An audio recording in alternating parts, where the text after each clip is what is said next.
All right. Hello, everybody in internet land. Super excited. This is the day that we have all been waiting for, at least that all of us authors have been waiting for, and hopefully you've been waiting for it as well. As you know, we are live on our book launch. Our new book, which is called All the Answers Are Within, Learning to Trust Your Inner Guidance, was released today, and we are like kicking butt, moving up the Amazon rankings. We are, last time I looked, we currently are the #1 book in neurolinguistic programming, which is really exciting. We were, let's see, number 13 in spirituality. Let me see if I can get to Amazon right here. I'll just give you the current numbers. Really excited. We're currently bestseller. We are the best-selling book in neurolinguistic programming. Love it. Number 13 in spiritual and self-help. We're also the #1 new release in spiritual and help.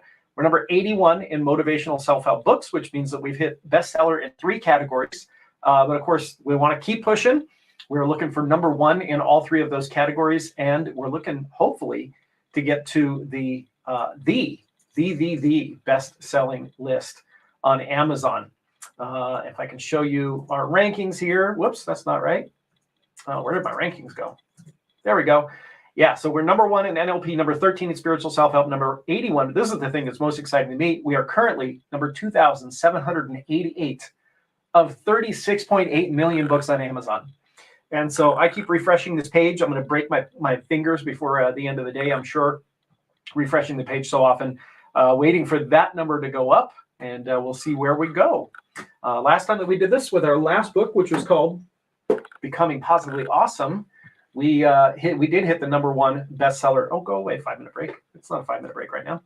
We did hit the #1 bestseller on Amazon, which was awesome. No, not #1. Sorry, we did hit the top 100 bestseller list on Amazon, which is the bestseller list of all books on Amazon. Super excited. We're hoping to do it with this book, and we're going to bribe you to do it.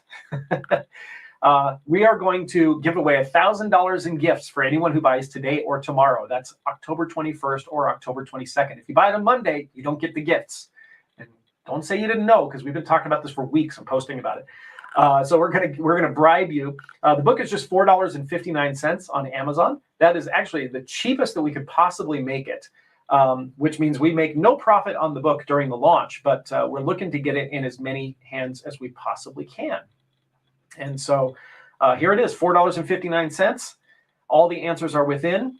The link to get this is www.answerswithinbook.com. And if you stick around, you're going to witness me interviewing the authors. No, it is not on Audible, David. It is a book, traditional book. Congratulations from Darren, in case my sign-ins to Yardstream didn't work. Yes, thank you so much. For some reason in Facebook groups, it just says Facebook user if you're watching in the group. If you go to our page, facebook.com/transformdestiny, I think we can see your name there. It's streaming live there. It's streaming on YouTube.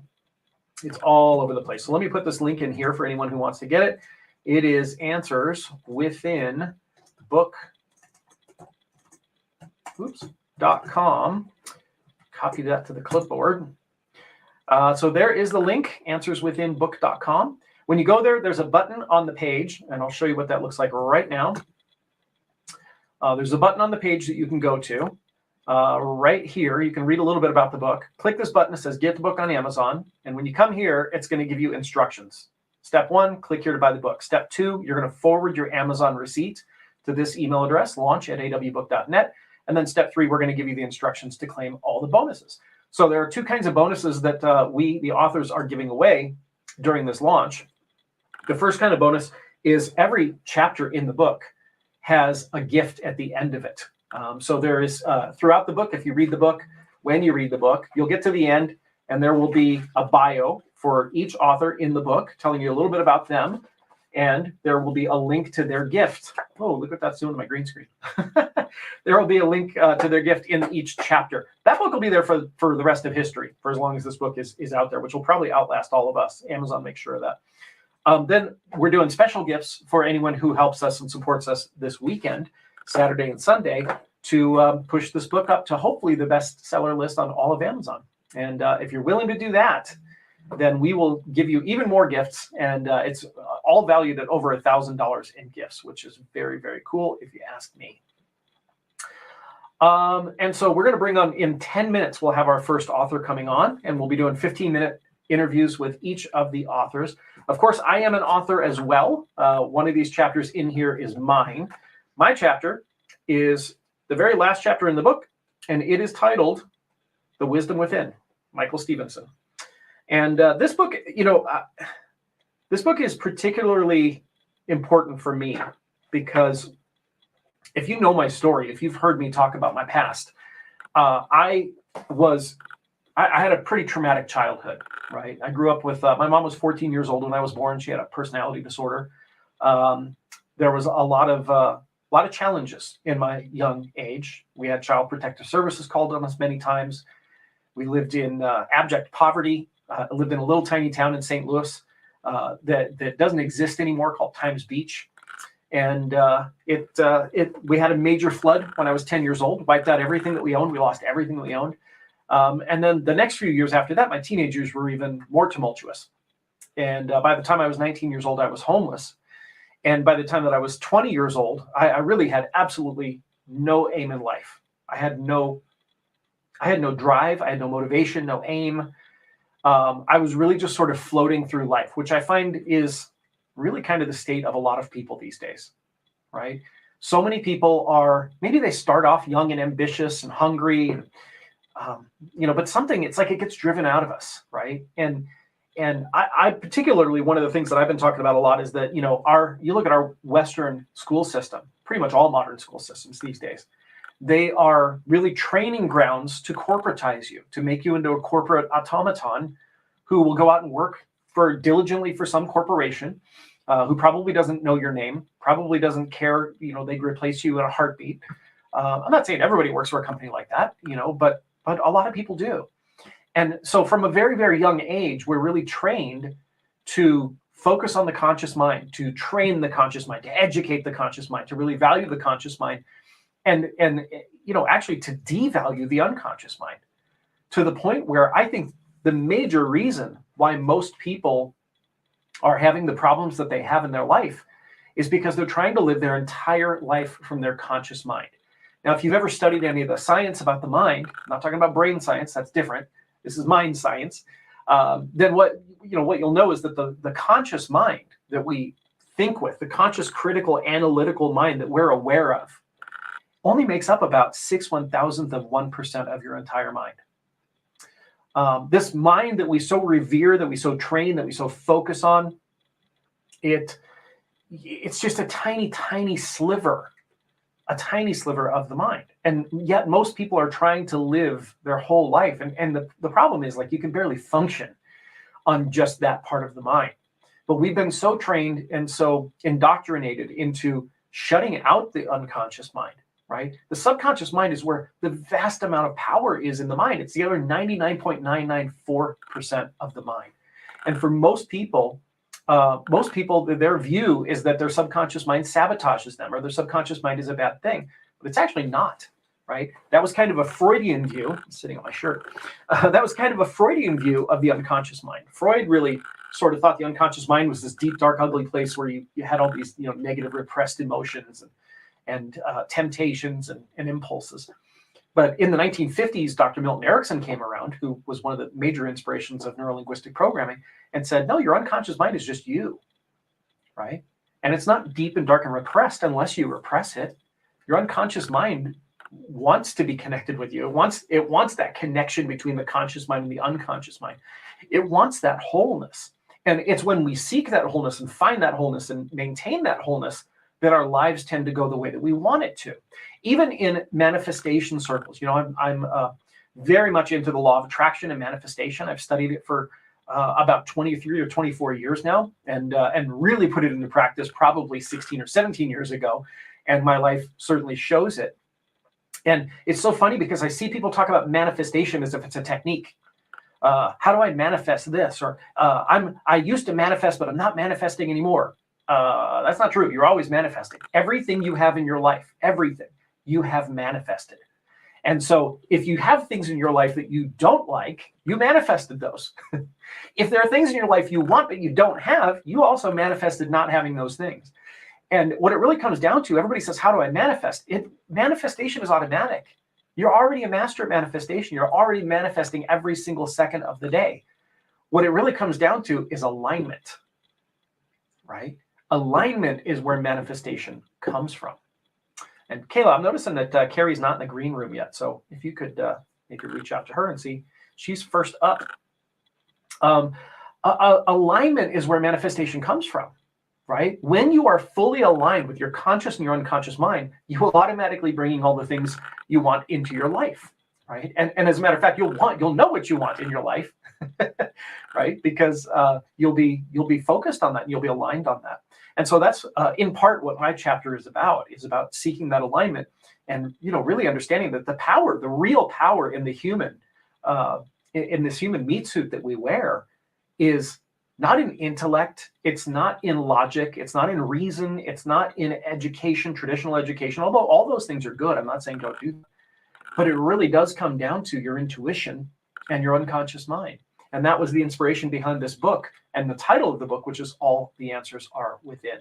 And so if you're interested in getting the book, it's $4.59 on Amazon. I know we made it so expensive. Probably no one's going to want to buy it. $4.59 on Amazon.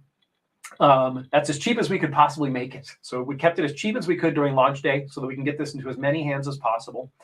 And what you're going to get when you get this, obviously you're going to get the book for $4.59, which is a great book. It's fantastic. You're going to meet the authors. In just a few minutes, we'll bring the first author on. And we are driving up the bestseller rank. And you're going to get $1,000 in gifts, right? We have two kinds of gifts we're giving. There's a gift at the end of every chapter, which those will be there for the rest of history. And then we also have a gift that we are giving to anyone who supports us this weekend during the launch, right? We're really looking to put this book on the map. The best way for us to do that is to become best sellers. And that's what we're doing right now. Just since this morning, we have achieved number 1 in neurolinguistic programming, number 13 in spiritual self-help, and number 81 in motivational self-help. Motivational, by the way, is one of the most competitive categories on Amazon. And the fact that we've already cracked bestseller is great. We want to get all 3 of these to number 1. And we want to see this number right here. This is the big number 2,788 out of 36.8 million books on Amazon.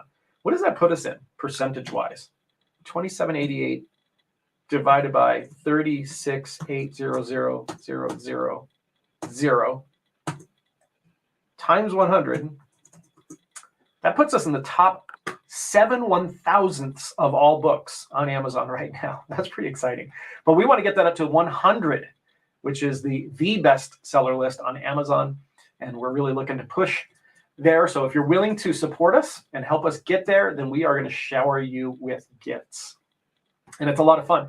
I'm here refreshing the page like every few seconds, just refreshing the page and seeing what we're getting to. Amazon's stats are delayed a little bit. You never know when they're going to refresh, right? It could be every 30 seconds. It could be every 30 minutes. You never know. So we'll keep checking in as we go through with all the authors and see where we're at. And if you're helping us out, we sincerely appreciate that. And again, we're going to shower you with a bunch of gifts for helping us out. And so the way you can get it, if you're interested in getting it for $4.59, is to go to this link right here, www.answerswithinbook.com. And you can get it there. For everybody who's already got it, thank you so much. We really appreciate you. Once you've got your book, by the way, make sure that you're sending your receipt, your email receipt, to the email address, which is launch@awbook.net. And when you send your email receipt there and verify to us that you purchased the book, then we will send you instructions on how to get all the gifts. And a couple of questions that have come up already. Is it an Audible book? It is not an Audible book. We are launching right now just a paperback book. It is also not a Kindle book. A lot of people are asking for a Kindle book, but it's just a paperback book. All right, so I am very, very excited to bring on our very first author. And not only is she the first author that we're bringing on, she's also chapter number 1 in the book, which was just a coincidence. So everybody, I'm very excited to bring on Carrie Campbell.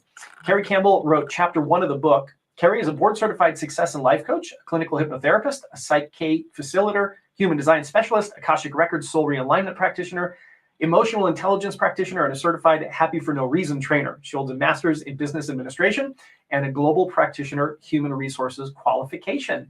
Welcome, Carrie. Hi, Michael. Thanks so much for having me. How does it feel to be a best-selling author already? Oh, it feels amazing. I'm so excited. Congratulations. So, Carrie, your chapter is called Awakening from Autopilot. So tell us a little bit about what inspired you to write this chapter and be part of this collaboration. Yeah, so I think the chapter really spoke so much to my heart because it's something that I help a lot of my clients with, really getting off the autopilot life. And it's from my experience. I spent 25 years in the corporate world. I was a global human resources executive. I loved my job. I loved what I did, but I, really fell into, I guess I fell into that autopilot life. So, it was just where I think my everyday sort of didn't have control over my mindset. I felt like, I kind of loved the job that I did, but it just felt like day in, day out that I was under so much pressure, living under all these expectations, just really busy, overwhelmed, and falling into that trap of just getting by each day instead of really feeling like I was living life on purpose. And so again, that's what I see in so many of my clients and really help try and get them out of that life. Yeah, it's an affliction these days. I think it's kind of the new pandemic, right? I like to say mediocrity is infectious, and people get stuck into this this kind of rut. What do you think is the cause of that? What do you think causes people to get to that place in their life? I really think it is living this life of just almost to everyone else's expectations or living life out of obligation, because obviously we need to make a living, we need to support ourselves and our families, and we just seem to take on so much and get so overwhelmed in our life that it's very easy to switch off. And we're also never actually taught how to master our mindset, which is such a critical component. And so through the work that I've done in the last few years, when I really started diving into that, I realized just how powerful it is that we're not taught to control our thoughts. We're not taught to change the way that we think. And yeah, I think that's a lot of the reason why people fall into that trap. So I'm assuming that this has been a trap that you've been caught in before. Oh, absolutely. Yeah, I think I spent a long time in it, to be honest. And after I left the corporate world, I started doing the work before I left. And after I left the corporate world, it was really making that decision to be able to master that mindset and really take control and feel like I'm living life on purpose, which is why I'm so passionate about helping other people do that. So what was your catalyst in your life that led you to doing the work and figuring this stuff out? I think it was really that. I just felt like I was waking up every single day feeling under so much stress, feeling under just constantly busy, constantly feeling overwhelmed. And I didn't like that feeling. And it was almost like I was waiting for something to change one day instead of recognizing that I had the power to change it myself. And it just got to that point where I realized that I actually did have that power to change it myself and no one was coming to rescue me. And so I think that really made me think about, well, what is my purpose and how can I have the impact and how can I live the life that I really want to live? Because I didn't want to get to some point in my life where I looked back and had all these regrets about not making different decisions. That's really powerful. I think regret is one of those things that people don't anticipate in their life. And I'm not a big fan of away motivation, the kind of motivation where we move away from pain. But I think if more people really started to think about what are those regrets that I would have in the future, it might inspire them to take action now. Yeah, I couldn't agree more. And it was interesting because when I left the corporate world, I didn't want it to feel like I was running away. It needed to be for the purpose of wanting to go to. So I love what you said about that away versus towards motivation as well. And so, yes, while there were those things I was trying to get away from, I really wanted to tap into what I felt really passionate about and connected to and make that more of something I was moving toward instead. I love it. So let's talk about that. now that we've gotten to your story, you moved out of the corporate America. What was it that got you passionate, and what was it that you moved into after that?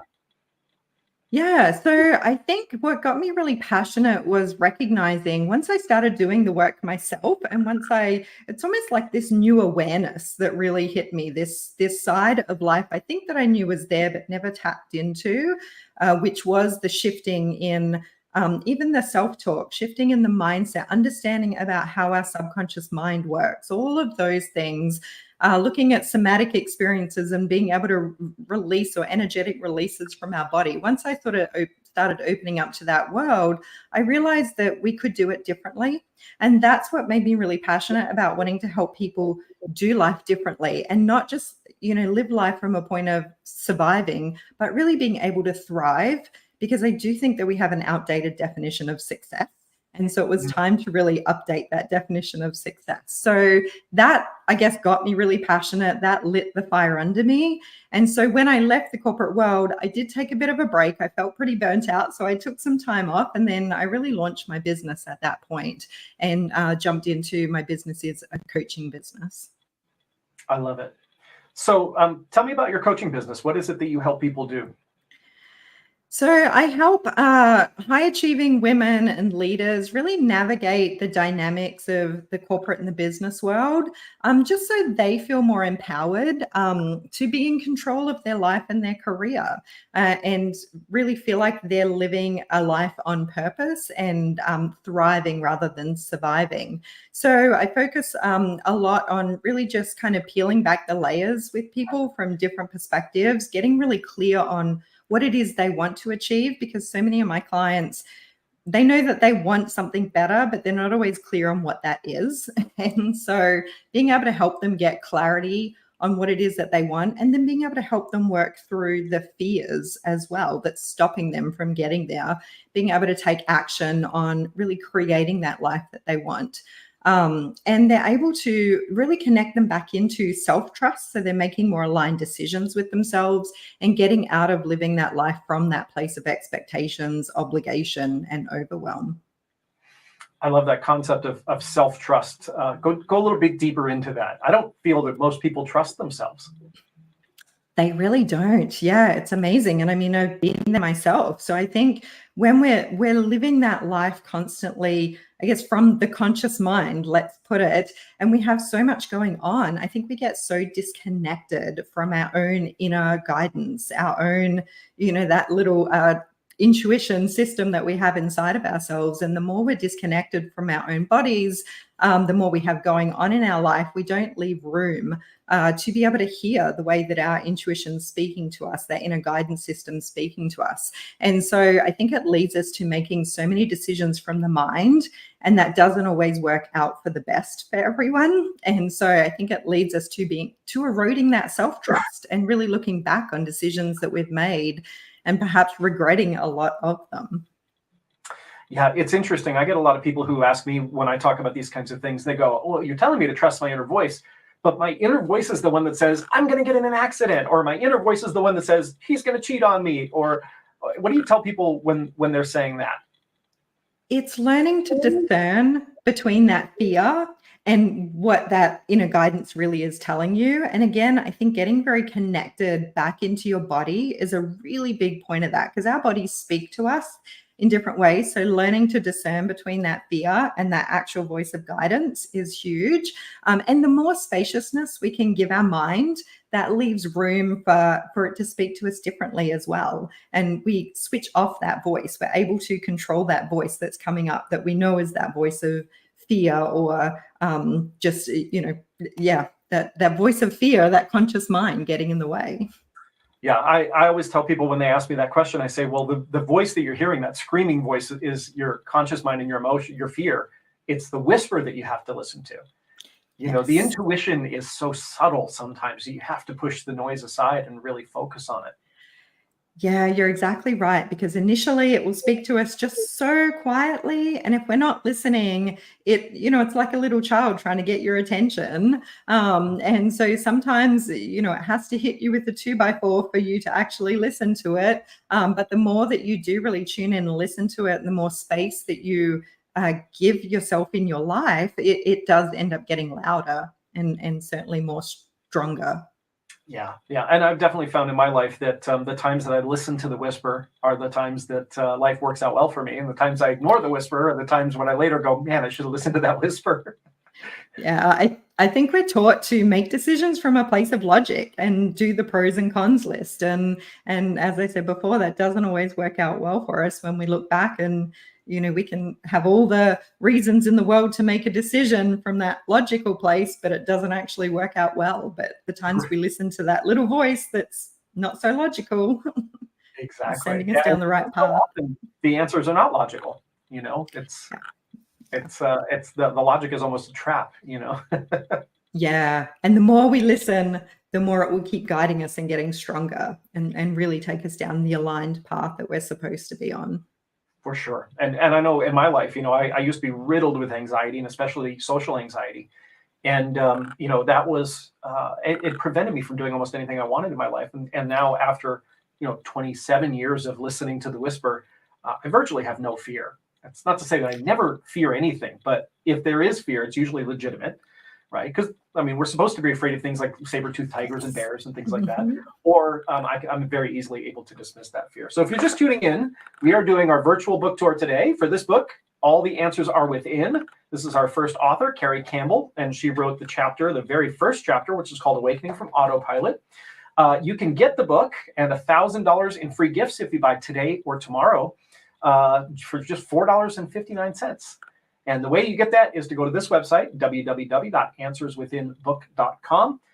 Click the button on the front page that says Get In on Amazon. Don't go directly to Amazon because you won't get the gifts if you do that. So go there, click the button. There's instructions there on exactly what to do. And Carrie, the last 3 minutes that we have, 2.5 minutes, tell everybody about a little bit about your company, founder of Live Your Sensational Life, and where they can find you. Yeah, so as I said, I am a coaching business, and so I do one-to-one coaching predominantly. I also do things like human design readings, which really allow people to find out who they are at a soul level and get really aligned to themselves. And so I have a website, liveyoursensationallife.com. I'm also active on Instagram, which is actually Coaching by Kerrie, which is Kerrie, and I'm on LinkedIn as well. So there's lots of places to find me. Beautiful. I love it. And so if we can give maybe like one tip from your chapter in the last minute and a half that we have here, what would be one of your top tips that you could give from your chapter? Yeah, so I really feel like probably one of the top tips, I think I covered a lot of listening to your inner guidance that we talked about, but a big tip is I love the visualization, and I know this is something that that Transform Destiny does a lot in the training as well. But I love the visualization aspect of really getting in tune with your goals and really being able to visualize the success that you want, because I think that's something that we don't do often enough. And it's almost like maybe we're a little bit scared in case we don't get it. But I really highly encourage people with those goals that you have to really spend the time just being able to sit down and see yourself achieving those goals and really feel like it's a certainty. Put yourself into the feeling of what it's like to achieve that success that you really desire. I love it. It's so true. There are definitely, I think, the fear of what if I say I'm going to do this and then I don't achieve it. I always say people say they have a fear of failure, but I think that most people actually have a fear of ridicule. Yes. I think that's probably one of the biggest things that holds people back. All right. So in the last minute that we have here, let's check. Where's my Amazon? All right. Let's check our rankings here. And hopefully you can see the page. There we go. All right. We are bestseller neurolinguistic programming. Let's scroll down and see if we have any updates yet. Number 1, number 13, number 81. So no updates yet, but we will keep checking. All right. Thank you so much, Carrie. Really appreciate it. And our next author is Shelley Judd. And Shelley, welcome. Thank Shelley you. thank you. Shelley has practiced NLP for 20 years. She uses the learning from her degree in communication from Graceland University, certifications from Transform Destiny, membership with IHA, and the board certification from the IBCP to help moms connect with their struggling teens so they can have a real sense of love and family. Welcome, Shelley. Thank you. Thank you. It's just great to be here. So exciting. I love it. How's it feel to be a best-selling author? Oh, it's amazing. It is. Yes, this whole journey has been absolutely mind-blowing, out of this world, fabulous. I love it. So Shelley wrote chapter 2. I promise you we're not going in numerical order here. This is just a coincidence. But Shelley wrote chapter 2, and chapter 2 is titled People in Sync. And so, Shelley, let's start with what happened on your journey that got you into this kind of stuff that you're teaching now, and that inspired you to write this chapter? Well, I'd have to say my journey was, it's been a long journey, right? So from my childhood, I had trauma. I had also just regardless of why, I had a real inability to connect with people. I didn't know how to make friends. Thank goodness I had a sister. I wouldn't have played with anybody probably. So as I grew up, I became more and more self-aware because I just didn't have much awareness. And I became more self-aware, and just knowing that I needed to evolve myself somehow. And looked for as many ways as I could figure out how to do that. So I was big into self-help. And I married badly, sadly, and had 2 wonderful children that I'm still finishing rearing. And there were lots of problems in the marriage just because of the inabilities I had and inabilities he had. And so when we divorced, I knew I just had to do anything I could to help my kids through all of this, help myself become the person that I'd always dreamed of being. And I actually, way before that, I had been introduced to NLP, and I just was fascinated. I was so, it sparked my imagination and what could be possible, And that got me on my journey, and gradually I learned to connect with people. And when I learned about rapport, that was amazing, because I connect with people now. It's so wonderful. I love it. So, some people may not know the word rapport is used quite a bit in business, right? Especially by salespeople and in business circles. But there are probably a lot of people that don't really know what the real definition of rapport is, and why would somebody seek rapport. So speak to that. Yes. Yes. Many people don't really know what that means, and how it's spelled. It's got a French spelling and all that. It's really just that sense of feeling like you like somebody and that they like you back.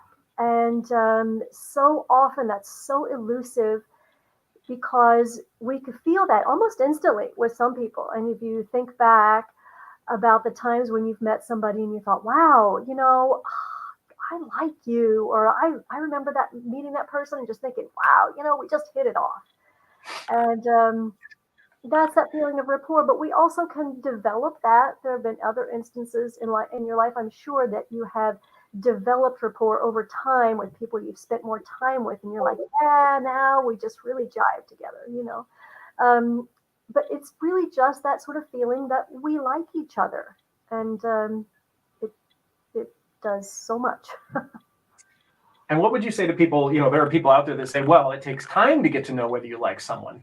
That's not something you could just instantly. In the old way, without NLP, yes, absolutely, because yes, exactly. But science has taught us more recently that our brains have mirror neurons inside them, which are meant to recognize when someone is safe, when someone is friendly, and this stems back to very, very early people. We always had these, and now NLP has taught us how to fire these mirror neurons in somebody that you wish to connect with, and to have immediate connections with people. And it's quite amazing. I have spent so much time out this week. It's been a very busy week.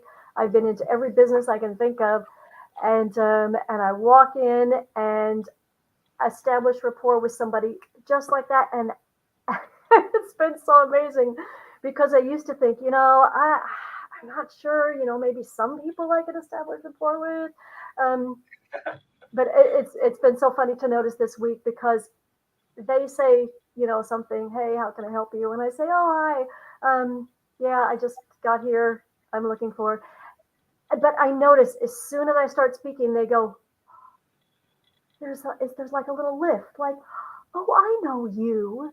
It's been so fun and so amazing just to really be that tuned into it, because it's quite amazing. I love it. There's one of the people who's foundational in the field of NLP said that, without rapport, almost nothing is possible, but with rapport, almost anything is possible. And so one of the things that comes up, and by the way, Megan said she just ordered 8 a.m. this morning through Amazon. She sent the receipts to the AW Book email. Thank you so much, Megan. We really appreciate it. I love it. And, so there are some people who hear about this kind of stuff and they go, wait a minute. So you're making people like you? Like, isn't that manipulative? What would you say to that? Yes, it sounds on the outset like, oh, that sounds very, very manipulative. But don't we want to like each other? I mean, wouldn't that be a better world if more people liked each other? I think of everything in the newspapers and all the things all over the world people are challenged by these days.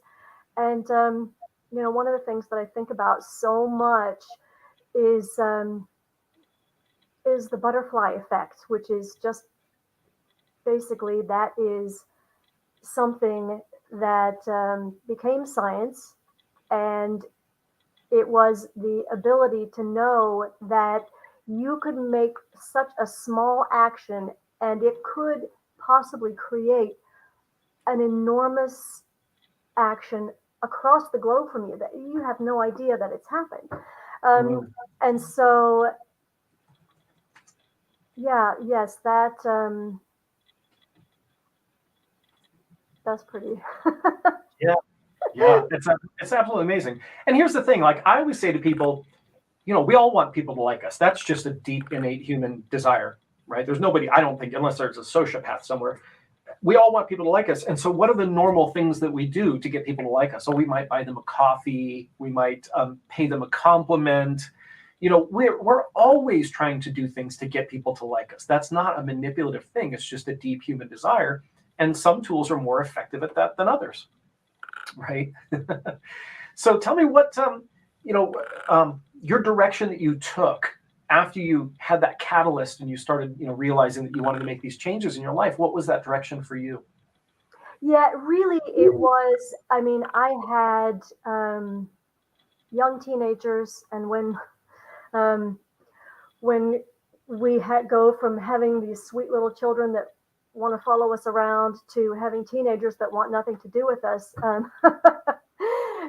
it can be very disconcerting as a parent. Freeing sometimes, like, oh, I don't have to have this child hanging on my every moment. But when there's been difficulty and disconnect, it was something that I knew my children were in deep pain, and they didn't know how to talk about it, and I didn't know how to help them. And I realized, of course, I am not the only mother who has gone through this. All kinds of parents have had divorce or any number of things that have challenged them, and their kids are challenged, and the children don't know how to talk about it. They just show up with behavior that makes us go, what are you thinking? So, and what's going on? And it's a way different world from when I was your age. So just having learned how to do and gain rapport was something that allowed me to go, wow, people have to know this. They have got because when your children are still living with you, you get to still have some kind of influence over them and some kind of help, and help them to know that they are loved, because they can delete that. Yeah. No, I did. I didn't think my mother loved me. For heaven's sake, what happened with that? My mother did everything possible for me. But as a teenager, and even, maybe younger, I didn't see it. So Yeah. how crazy was that? And we have tools now. And so I have to pass this on to people. It's what I'm here for. Never what I thought I was born for, but it doesn't matter. It's what I'm doing now, because it's people need to know that their parents loved them and did everything they possibly could for them. And parents need to know that, wow, I am getting through to my children. My children do really have some kind of respect for me. They just are there in their own world, which is, here we are, 2023. Yeah, yeah. And it's so important because, developmentally, when teenagers become teenagers, especially middle teens, they developmentally want to disconnect because they're trying to prove that they're an individual person. And it's in those times when rapport is so important because, like you said, you want to still have that influence over them. So if you're just tuning in, we are doing our virtual book tour, our book launch of All the Answers Within. Shelley is one of our authors. She authored chapter number 2. And her chapter is called People in Sync. People in Sync. Thank you. And this is an absolutely wonderful book. It's on sale today for $4.59 on Amazon. That's the cheapest that we could make it for this book launch, to get it into as many hands as possible. And if you help us out and buy a copy today or tomorrow, then we're going to give you $1,000 in free gifts. And so let's check our stats here and see where we're at. Where did my Amazon window go? There it is. All right, we're going to refresh. Get my refresh finger workout in today. Oh, look at this. We have moved up. We are now number 540 in all books on Amazon. Wow. Ooh, we're getting close to the bestseller list. Number 1 in NLP, number 5 in spiritual and self-help, number 14 in motivational self-help books.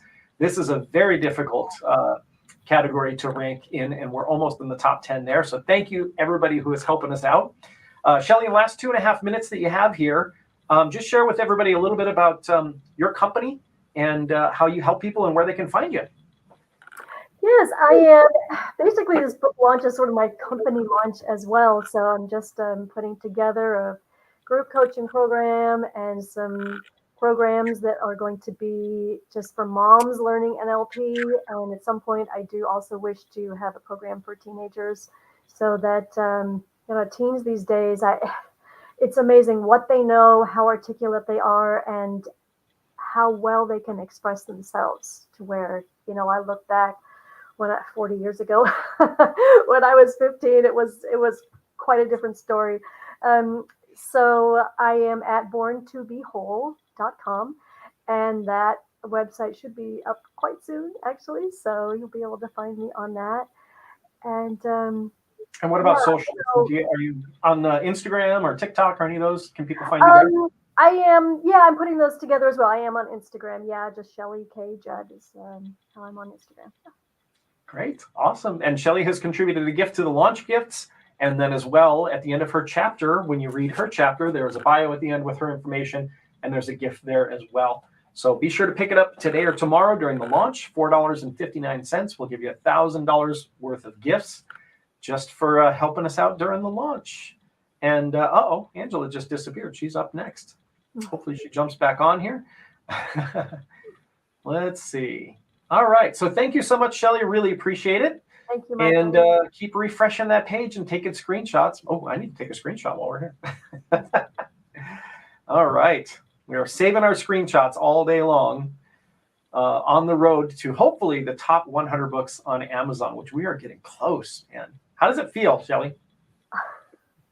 It's really amazing. I mean, I knew I could write books, but I knew I could, but actually doing it is so different. So Yeah. wonderful to be this actively living my dream. I love it. Awesome. All right, let's see if Angela's back in yet. There she is. All right, thank you so much, Shelly. And next we have our next author. We have Angela Wadley, and it looks like it's loading. Angela, can you hear me? Can I hear you?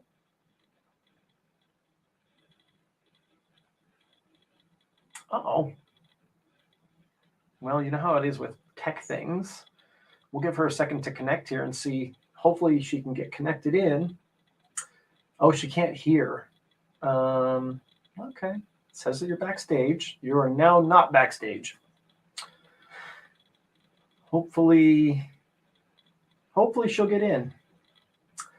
All right. So I think she's logging out, logging back in. All right. So if you are just joining us, we are doing our book launch for All the Answers Are Within, Learning to Trust Your Inner Guidance. Today is the first day of our book launch. This book is amazing. This is a collaboration between myself and 12 other authors who have come together and really written about the fact that, most of us have been trained in our lives to ignore our subconscious minds and to ignore our intuition, which is where most of the power is in your life. If you've ever studied anything like hypnotherapy or neurolinguistic programming or anything like that, then you know that's where the real power is in the subconscious mind. Well, the real power is actually in the alignment between the conscious mind and the subconscious mind. And unfortunately, so many people, they are just disconnected between those two. So Angela, you got on, yay. Hi, I'm on my cell phone. Sorry about this. Hey, glad that you got in, right? We all have to deal with tech issues when they come up. They're a daily nuisance for us. And so I'm glad that you got through it and that we can interview you. All right, everybody. So this is Angela. Angela has written chapter 10. Yes. And oops, my screenshot got stuck in the middle here. Let me find you real quick. So Angela wrote chapter 10, which is Stop Focusing on Perfect, Yes. Your Path to Success. Angela Wadley is a board-certified hypnotherapist, NLP, EFT, and time techniques practitioner, a success coach, certified life transformational positive psychology solutions-focused coach, a motivational speaker, and a Reiki master. She's also an award-winning author, and her book, The Poison of Perfection, won multiple awards, the BookFest Award for Self-Help Success and Happiness, and the Excellence Award from the Chicklet Cafe, and it was even featured on the NASDAQ Billboard Times Square. Let me just ask you, how does the NASDAQ Billboard in Times Square compare to being a 3-category best-selling author today? You know what?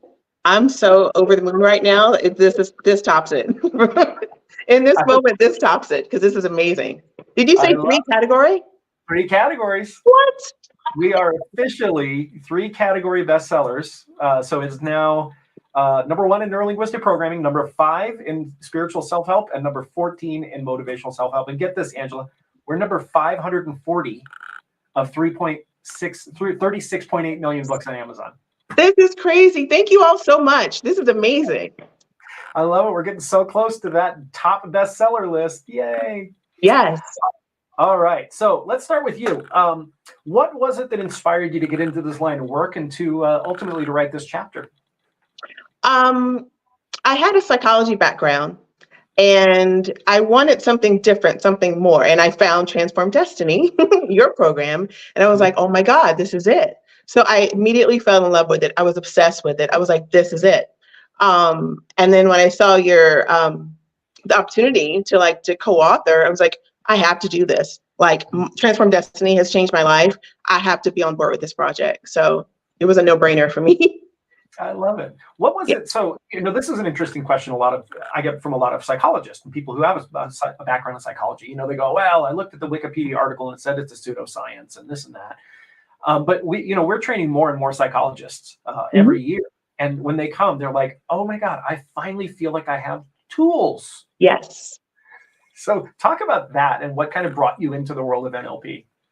So what makes it so different for me? This is no insult to anyone, but I think psychology traditionally keeps the client as a client. Like there seems to be a goal to keep the client coming in, right? And rehashing things and going over the same things. And it's just like, to me, you don't really get as far as quickly as you do with NLP. NLP is like, you know what, we're going to take care of it. You're going to get you a solution. You're going to feel better. You're going to knock this out. What's next? So that's what I like about it.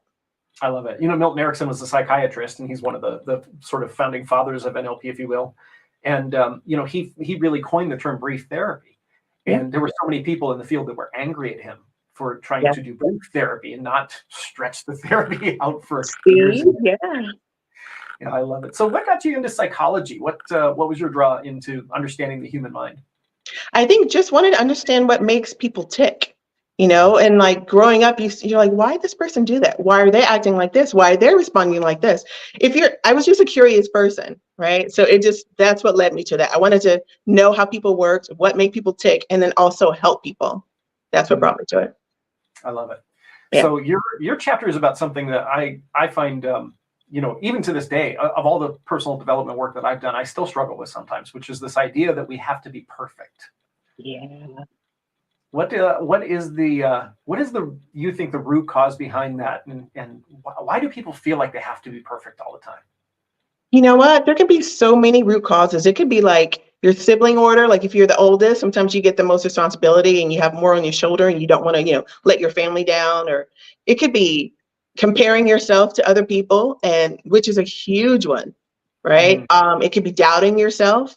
So you're comparing yourself and doubting yourself, and it just compounds the problem back and forth. But perfection doesn't exist. That's the crux of it, right? So it's like we're always striving for this thing that does not exist, and it can drive you crazy. Yeah.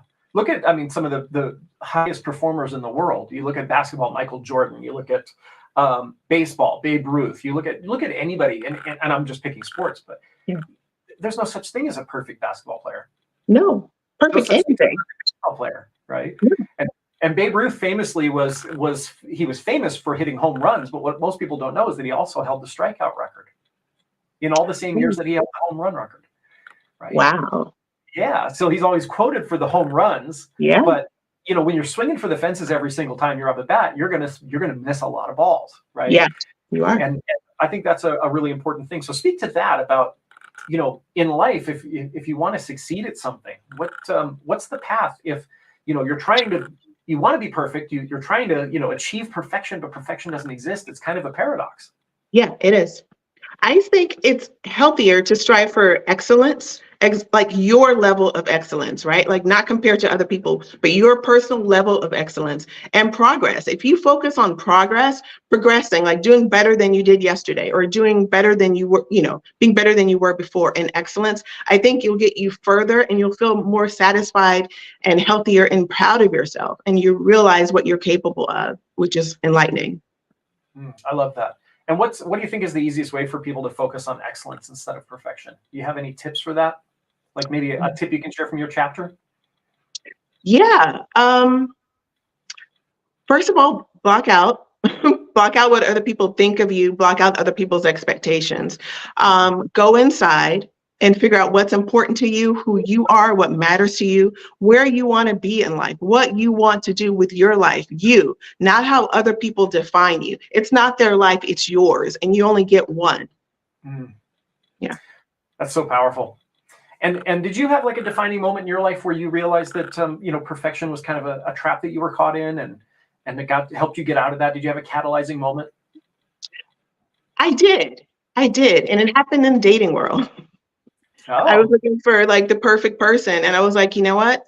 That doesn't make sense. I'm not perfect. Perfect person doesn't exist. And it's only keeping me unhappy and keeping me from like finding probably like the great person for me, you know? And then I started to see it in life as well, like starting a business. Oh, I don't know everything about it. You never will. Just go for it. Like you will stay stuck waiting for everything to be perfect. It never will. Yeah. And part of that perfection is, you're right. Like people say, I have to know every step of the way before I get started. Yeah. But, you know, I always tell people, it's almost like, think about if wherever you are, right? I'm in Utah right now, Salt Lake City. If I wanted to drive to New York City, I wouldn't sit here and say, I'm not going to get in the car until I know every single turn and every single freeway and every single light that's going to turn red or light that's going to turn green. Yeah. I'm going to put in the GPS. I'm going to set that end result, and I'm going to start moving. And that's one of the most important things in life. Yeah, just start. Start. You'll learn as you go, and you'll become more of an expert as you go. And that's the best way for you to learn anyway. Trial and error. Learn from your mistakes. So. And that's, that's what people are going to say to you. They're going to say, but Angela, what if I make a mistake? Then you learn from it. Now you know what not to do again. Now you know what else, you can try something different. Now you know what not to try again, basically. Yeah.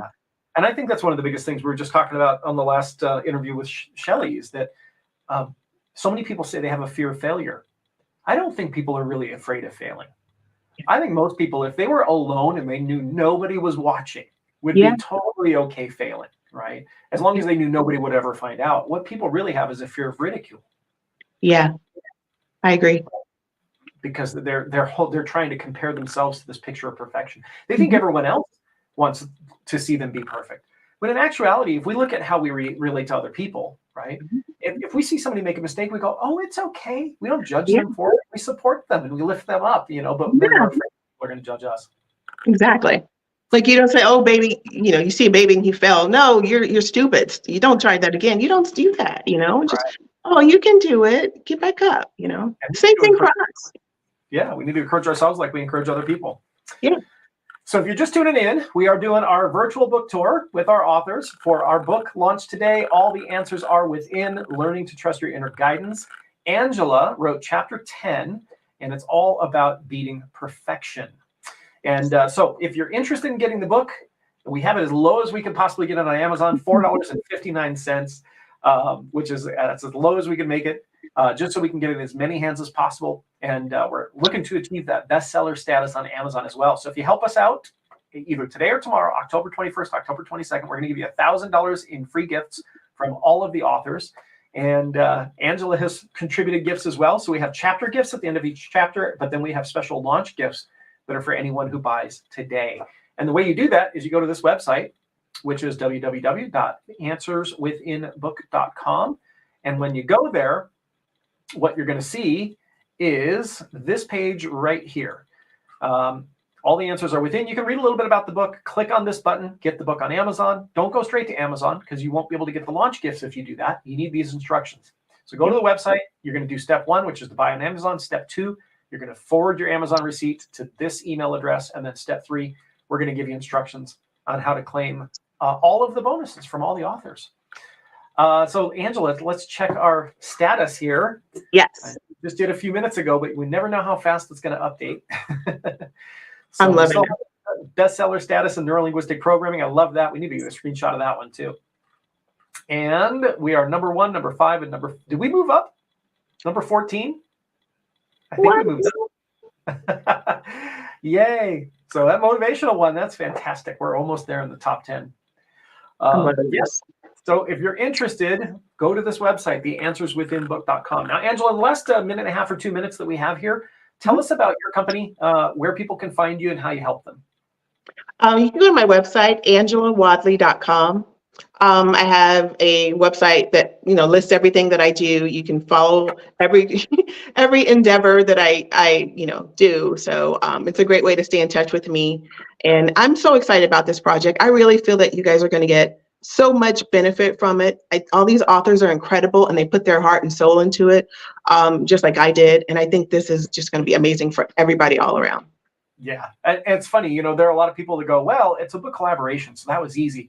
They don't realize that, and in some ways, a collaboration is even harder than writing a book yourself because, we've got to have all these diverse people bringing all these diverse topics together and figure out a way to stitch it together and make it all work. And as a group, we did that. We did a great job coming around this topic and really all bringing our own individual, flavors and ideas to it. So that's great. And we've got about 30 more seconds. Tell people, how do you help people? How do you help your clients? It's an individual process because everybody's different, right? But it's more about working with them in terms of the goals that they want to achieve for themselves. Because we don't strive to impose anything on anyone. So whatever you hope to gain for yourself is how I help you. I love it. Well, beautiful. Thank you so much, Angela. And keep refreshing that page all weekend. I will. Thank you so much.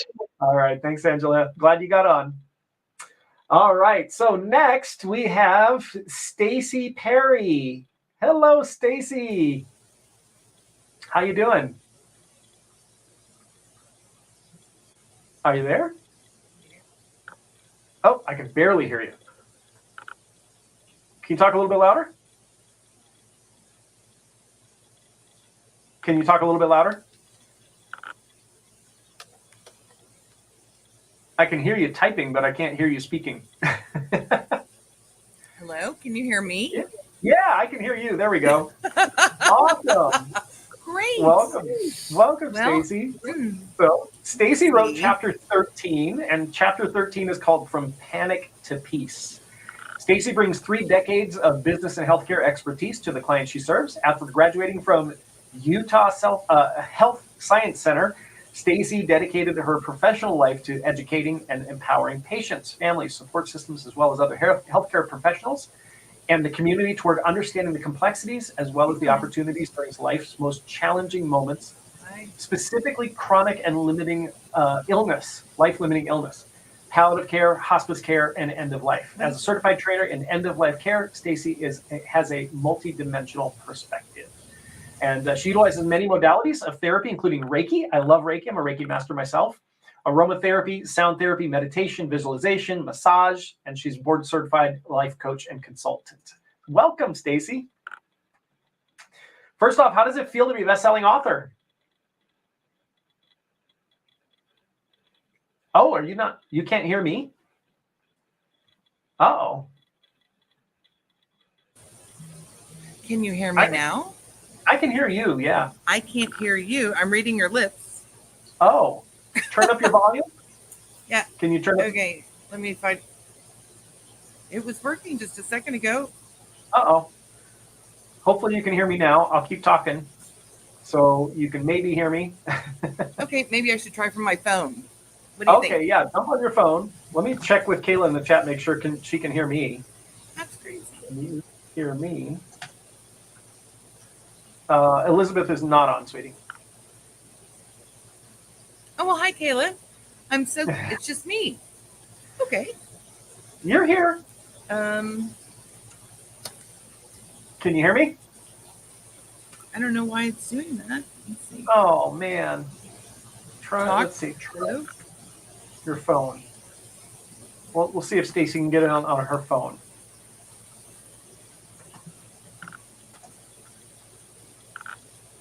Hopefully she will be able to jump on. Well, hi. Hi. Elizabeth's here. Kayla, you want to text Yeah, Stacy one and see if she second. can get on her Let me phone? see. I don't think she's seeing the chat room in here. So I will fill in while Stacy is hopefully trying to get on her phone. So if you are just, Elizabeth, are you okay to jump on now? Can you give me a thumbs up if you're okay? Are you ready? Okay. We're going to go out of order. We're going to be perceivers here and improvise, which is what we love to do, right? I'm a perceiver. So everybody welcome Elizabeth Garvey. Elizabeth is not only an author in the book, she is also our editor, and she does professional editing services as one of the things that she does. And she's a fantastic editor. She also edited our last book. So she wrote chapter 7, the good kind of chapter 7, not the bad chapter 7.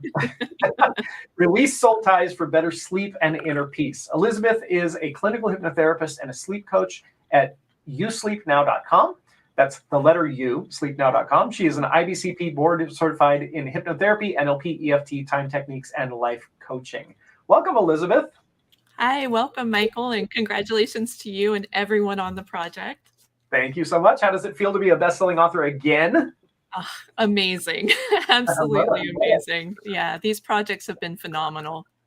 Yeah. 3 categories this time. Last time we were 2 category bestsellers. Yes. I love it.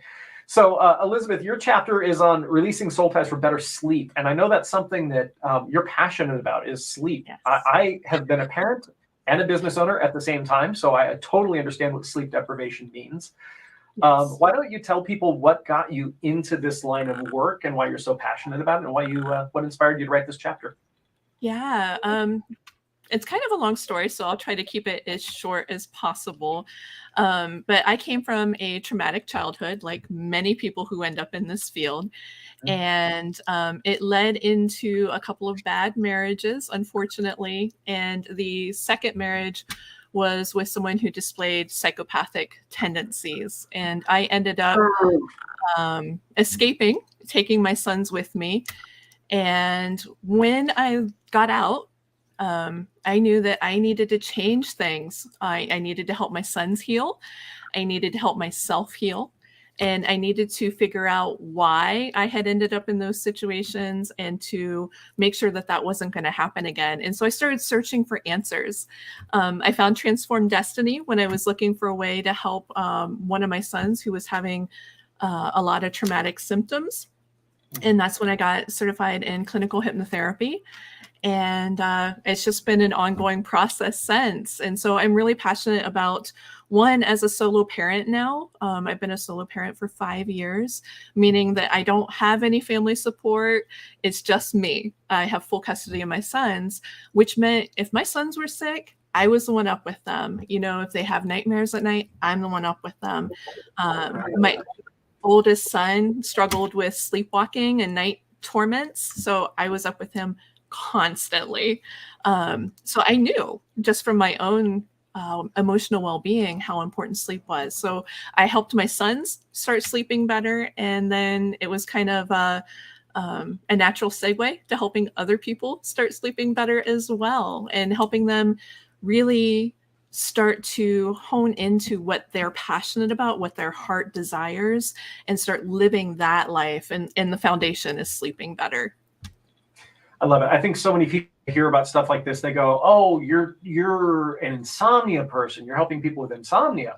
And while insomnia is one form of a sleep issue, there are so many more sleep issues than that. Like, what are some of the most common that you're experiencing with your clients that you're helping them overcome? Oh, absolutely. And part of it goes in with the chapter of this book of having soul ties, emotional attachments to people that they're constantly thinking about and not able to let go of. Other things such as snoring. Snoring isn't always a medical issue. Sometimes it's just you're using the wrong kind of pillows and you really need to change the bedding that you have.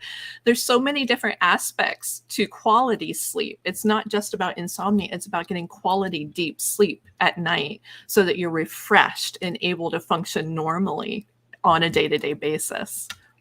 Yeah, I know for me, that's, I 25 years ago started conquering my mind.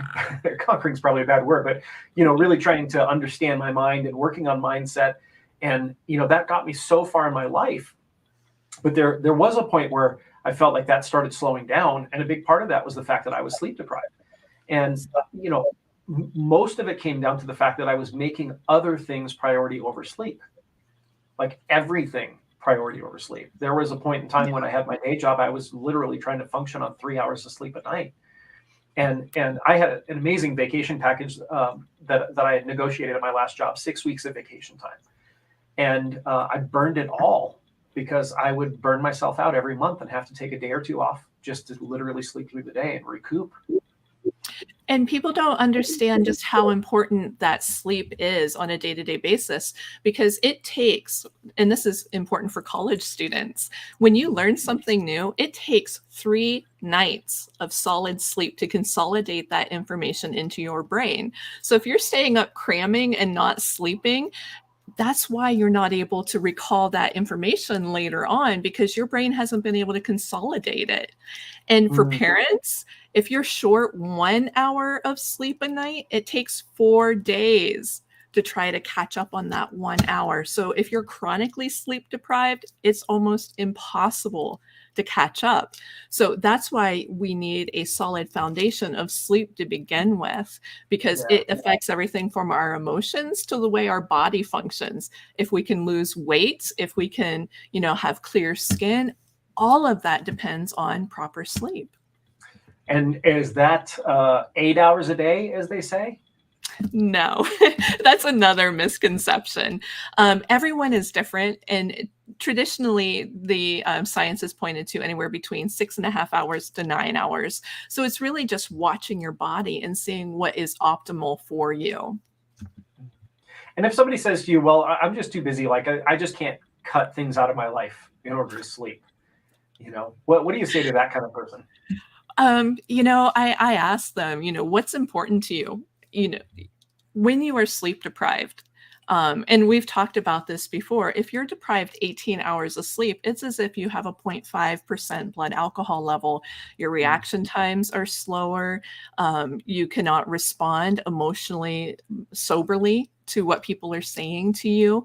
At 24 hours, it's as if you have a 10% blood alcohol level. You're having the same reactions as if you're drunk.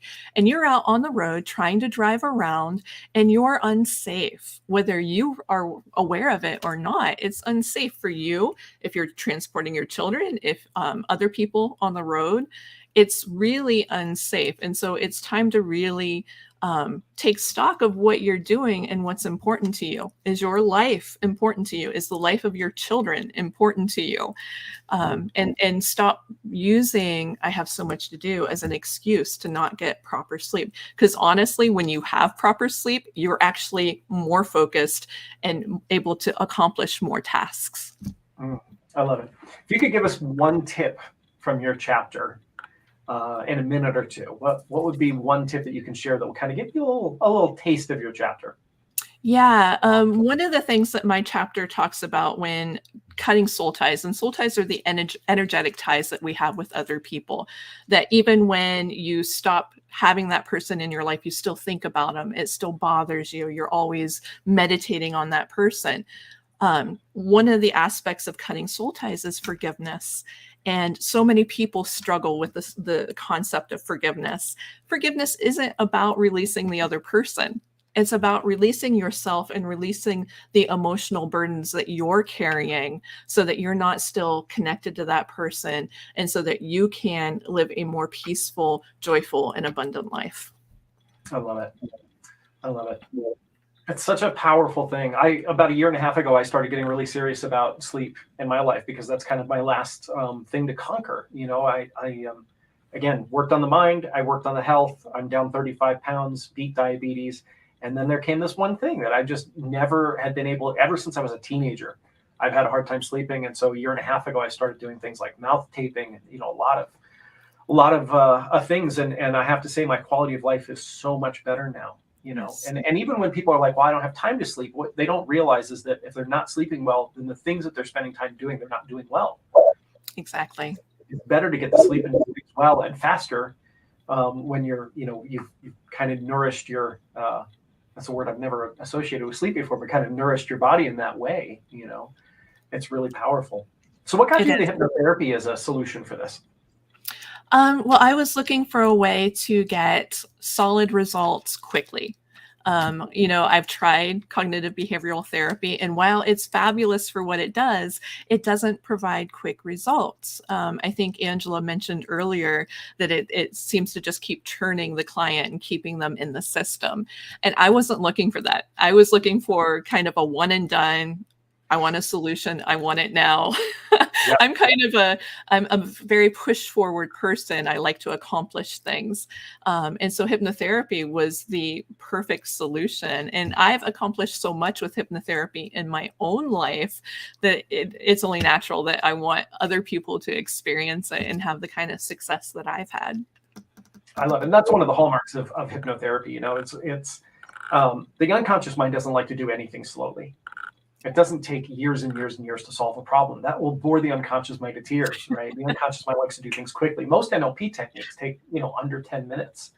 And most hypnotherapy sessions are under an hour and, just get amazing results. So I love it. So if you're just tuning in, we are doing our virtual book tour for a brand new book, which launched today called All the Answers Are Within, Learning to Trust Your Inner Guidance. And this book launched on Amazon today, but don't go to Amazon and buy it. Because if you do that, then you'll miss out on the $1,000 of free gifts that we're giving for anyone who supports us during the launch. And so what you want to do is go to this website right here, www.answerswithinbook.com. And then when you go there, it's going to show you this page right here. And you'll click on the button that says Get the Book on Amazon. When you click there, it's going to give you the instructions on how to get all of the launch gifts. And we are pushing to get hopefully to the Amazon #1 top bestseller list. So far today, we're going to refresh the page, check our stats. We are #1 in neurolinguistic programming, which is amazing. #5 in spiritual self-help, and #14 in motivational self-help. We are number 540 out of all 36.8 million books. And of course, the lower the number goes, the better it is, because we're looking to go as close as we can to #1. So we are really, really close to, again, hopefully cracking that top bestseller list. I love it. That's amazing. I love it. In the last about 2.5 minutes that we have, Elizabeth, tell us about your company and how you specifically help people, who you help, and how they can find you. Absolutely. Well, I have two parts of my company. I have Way of the Heart and I have You Sleep Now. And Way of the Heart is focusing on the heart blocks in life that keep us from achieving all that we desire, keeps us from living the life that our heart truly desires, that's in alignment with. And then You Sleep Now is kind of the foundation of Way of the Heart. It's how to get you to sleep really, really solidly every night so that you can perform and create that life that you are desiring. The best ways to reach me right now, 833 my hypno is my phone number. And you can also catch me on LinkedIn. I do a lot of posting on LinkedIn, so I'm very active there. And I'm on most social media platforms as Your Heart Helper. I love it. Awesome. Maria Simonetti says, hi. Roy Gunderson said, excellent presentation. Such a great opportunity for all the authors as well as the audience. If you have not gotten it yet, get the book here. I will paste in for those of you in social media land who are watching live. There is a link to the website, and we will thank you very profusely with a lot of gifts. All right. Any parting words, Elizabeth? Any last minute? Tell us a little bit more about that other business, because we've got about one more minute left. So I'd love to hear a little bit more about that other business that you have as well. Way of Heart. Yeah. Absolutely. Way of the Heart, like I said, it's learning about the 12 heart blocks that hold us back from achieving all that we want in life. And it's I have a year-long program where we go through all 12 heart blocks and we clear those using hypnotherapy, time techniques, and all the other tools that I'm board certified in through IBCP. And we just recreate life the way it should have been all along. Remove all those blocks and have the abundance and joy that you're looking for.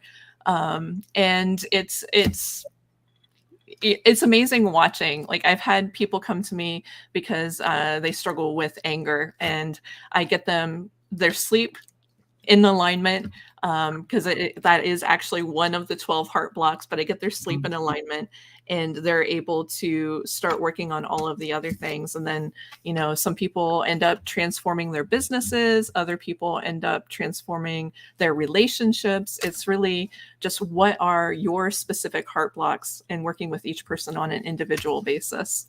Very cool. Well, congratulations on becoming a 3-category best-selling author this time, Elizabeth. And thanks for editing the book as well.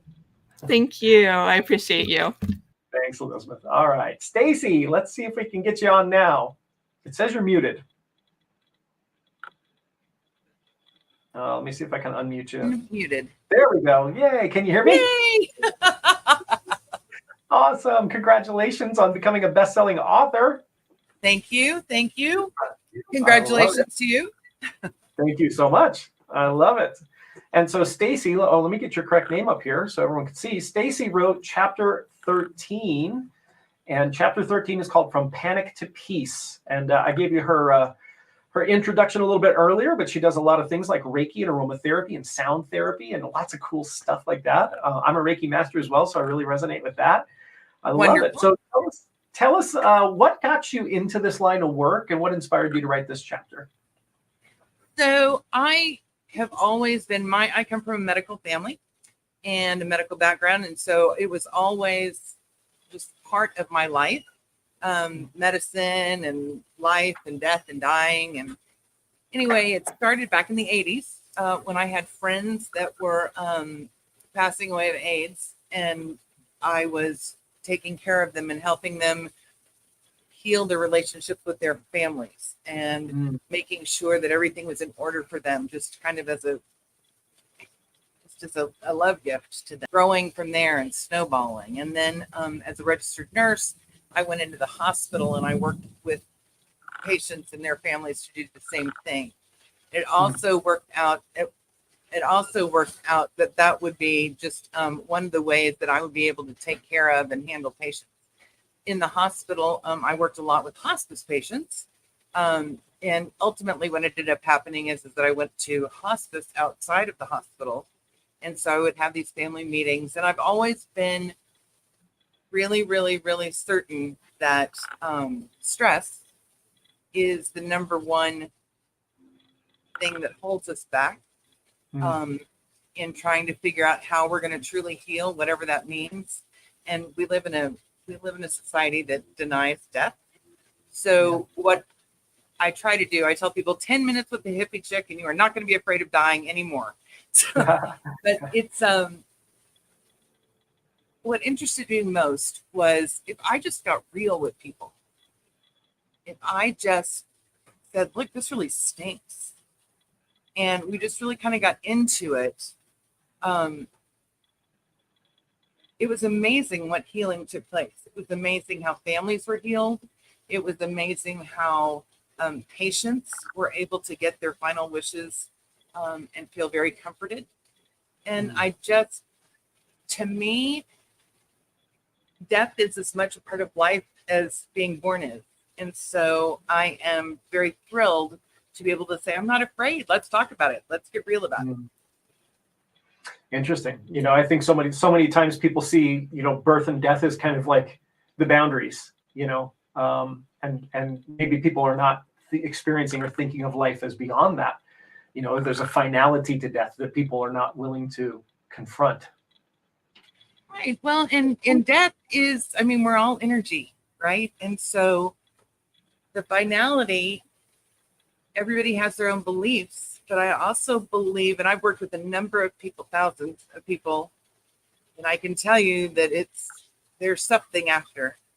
And that is a very comforting feeling for me as a person, because I know that the way I'm living, it's not just going to be over. And our spirits live on, our legacies live on, our love lives on. And people don't need to be afraid of letting go, because when we let go and realize it's going to happen, then, and I mean, like, I'll let go today and decide it's going to happen, then the grass is greener. The tulips are more beautiful. The music sounds better. But if we keep fighting it, then our body is, number one, is in fight or flight mode all the time, which causes stress, which causes illness. So in order for us to be able to truly heal, we need to kind of get rid of those life-limiting beliefs and go, whew, okay, it's part of life. Let's move on. And I'll bet when you first started working with AIDS patients, you know, back in the day, I mean, there's almost, at least back then, there was almost no other thing that you could be treating that would probably have such a high death rate. Today, cancer probably is getting pretty close to that. But you know, was it as easy for you then dealing with death, or was that part of your journey of you know, seeing so many people cross over? I think it started when I was little. I went to probably as many funerals as I did weddings. And that was just part of our family's thing. And so, and when my grandmother died, my son told her he was going to die. She was going to die. And when we were at the funeral service, and he's kind of a frisky big boy, and he was 3. And he went and he walked up and he stood by the coffin and he goes, "Is this the box that Nana's going to go live with Jesus in?" And I thought, oh my gosh, he is fixing to knock over the coffin. This is not good. And I said, "Yes, honey, I'll be right back." And he said, "Well, then let's just close the lid. Let's get on." And I thought, okay. Was it easy? It's never been easy. It's very sad to lose people. I mean, we have grief. However, I believe that, I believe in my heart that the more I saw the calmness come over people, and the more that I would work with people, or the more that it was just so gratifying to watch people say, "Thank you so much. because Yeah. nobody else could talk to me about this. Mm. Nobody else could just really see it. Yeah. And I had a preacher one time, and his whole congregation was around him in the bed, and he was at the hospital, and he was fixing to die, and everyone was praying, and it was wonderful, and it was so uplifting, and he was going to be healed, and after, they all loved and hugged and hands up, which is beautiful. I prayed with them, and then they all left, and I sat down and I said, "Okay, so tell me how you really feel." And he said, "I'm scared to death." And so I think what happens is that it's the great equalizer. We take off every degree we have. We take our bank accounts don't matter. What kind of car we drive doesn't matter. What kind of house we live in doesn't matter.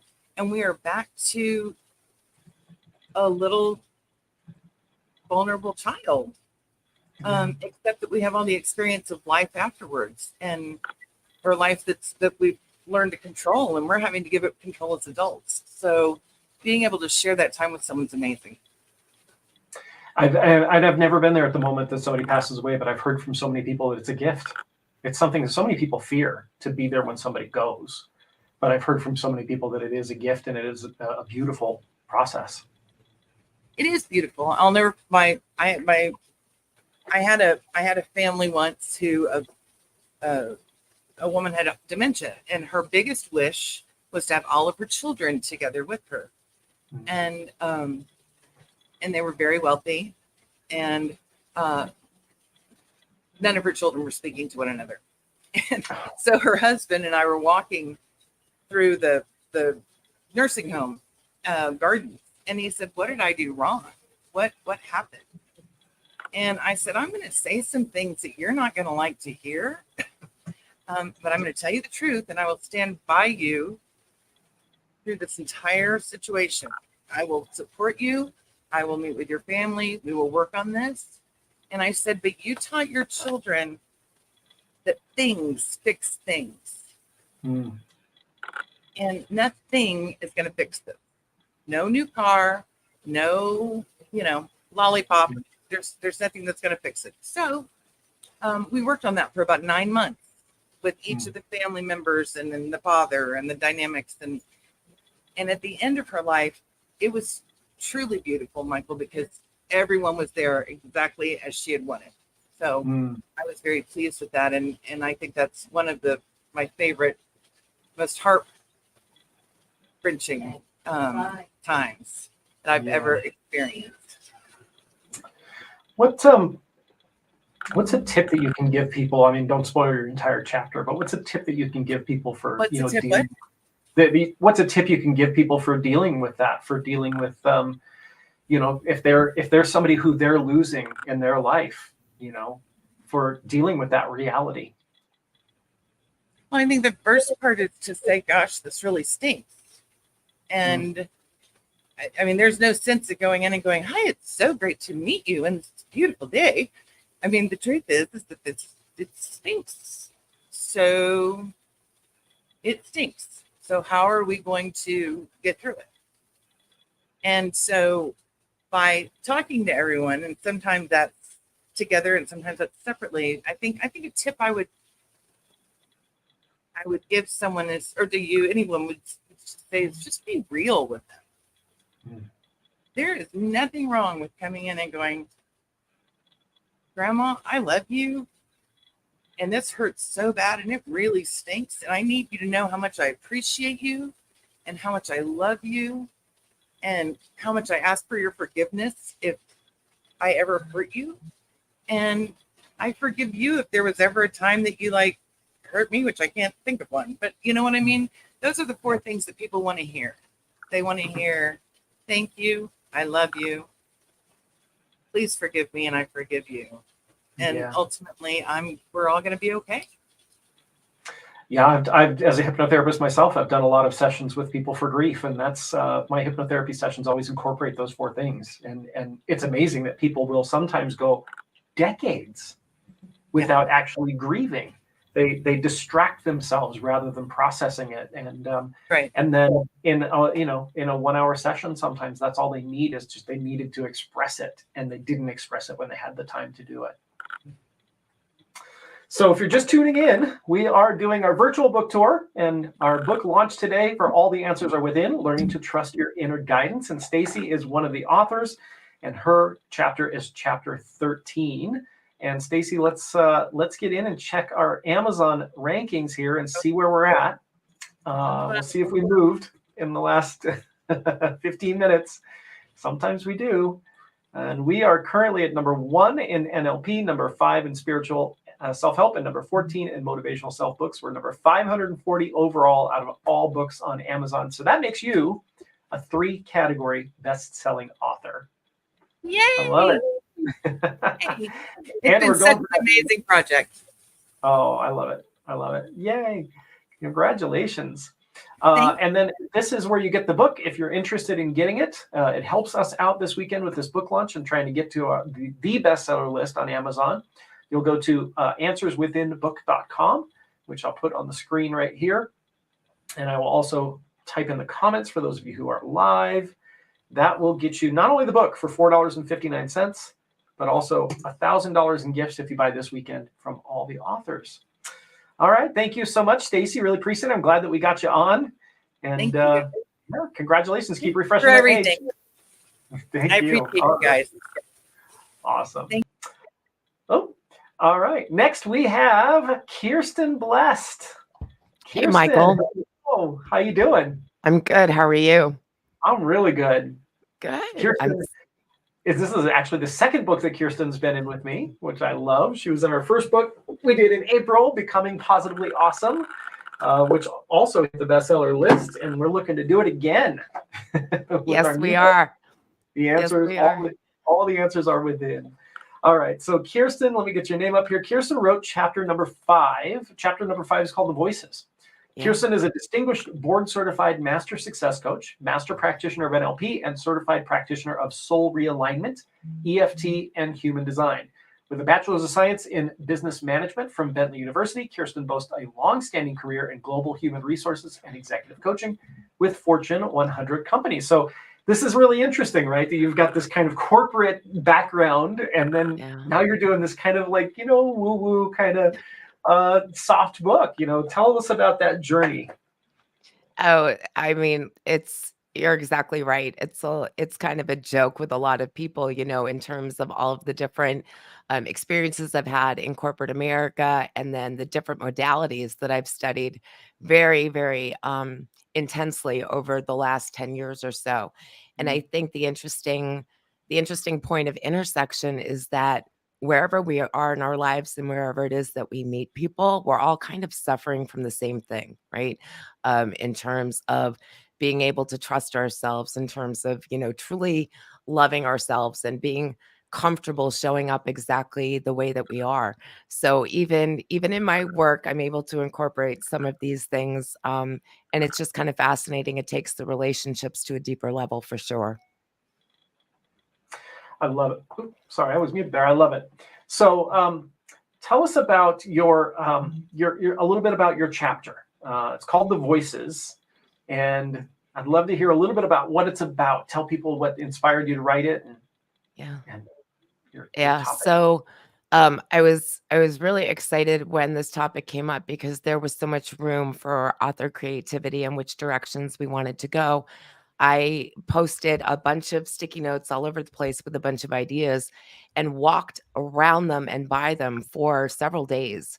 And then ultimately ended up coming up with this new idea because in that moment, I was stuck, right?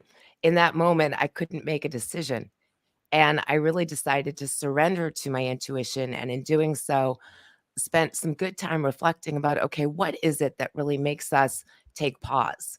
What is it when we're living in a society with families and friends and support systems that say, hey, just, listen to your gut, do what's best for you. That sounds great. But what prevents us from really doing that? And I probably could have written a book on this topic myself. But conceptually, the couple of areas that I touch on are one, with all of these different voices that we actually hear in our head, they each serve a very distinct purpose. They each like to be right, for lack of a better way to say it. And part of it, the first part is about learning how to disentangle those voices, become familiar with them, understand that in some way, shape, or form, they're each there to support us. But sometimes, and quite often in my own personal experiences, especially when there was a lot of fear, I was deferring to the wrong voice. The second part, which I touch on just briefly, is some of the most common ways that we can tell that we're just not connecting to our intuition at all. And my favorite one is well, I'm going to save it, but my favorite one's the first one because Yeah. I definitely have struggled with that myself. I love it. So you tell a story in your chapter about when you were 7 years old and you had kind of your first experience of, not paying attention to your intuition. You want to share a little bit about that? Yeah, I don't know how to do that without telling the story. Oh, yeah. Okay, we don't want to spoil. But Yeah. but I can do this. I mean, Yeah. there was a recent situation last year where we had planned a family trip to go to Sedona, someplace I've wanted to take my son for a long time. And we had that trip on the books for about 6 months. And the week we were supposed to leave, there was just this interesting thing that happened. I got several email notifications from the airline, and they weren't adjusting times. I don't even know what the purpose of those emails were. But after the third one, I literally took pause. And for a reason I still can't explain at this point, I canceled that trip just days before we were supposed to leave. Here's the thing. The day that we were leaving, when we would have been about halfway across the country in flight, my boyfriend was having an active heart attack. Ooh. And we had EMTs at the house. I certainly didn't have any visions or premonitions of it, but it was something that wasn't even obvious, and we probably wouldn't have figured it out unless we had access to EMTs in that moment. So, there are examples. I don't think that your intuition is always there to tell you, oh my gosh, something is terribly, terribly wrong. I have just as many stories of kind of finding myself in the wrong place, not knowing it, and then looking back in hindsight and saying, I knew I should have listened to myself, right? I knew something was wrong. So I'll save the first one for the story for the readers. But yeah, that is something that happened very recently here within the last year. Yeah, it's I always find, as I said before, with one of the other authors, is that in my life there are always those times, and I think people recognize this after the fact, right? Those times when they go, "Oh, I knew that was going to happen," and then it's like, well, if you knew it was going to happen, why did you continue on the path that you're on, right? Why do you think people do that? I think there's a lot of fear. Personally, I have struggled with the fear of not getting things right, not making mistakes, which we talk a lot about in NLP. No mistakes, only feedback. The other is really, I think we're somewhat conditioned in life, beginning growing up, to look for validation to the outside world, right? First with our teachers and our parents, then in our jobs with our performance reviews, increases and raises. There's so much that is contingent upon doing things a certain way.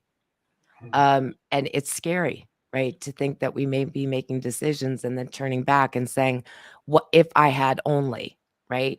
And what I can say personally is that if I had only, reflections have never served me. Trying to do things somebody else's way has never served me either.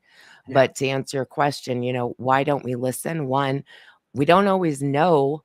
We really can't distinguish where our intuition is if we have a lot of these conflicting voices going on.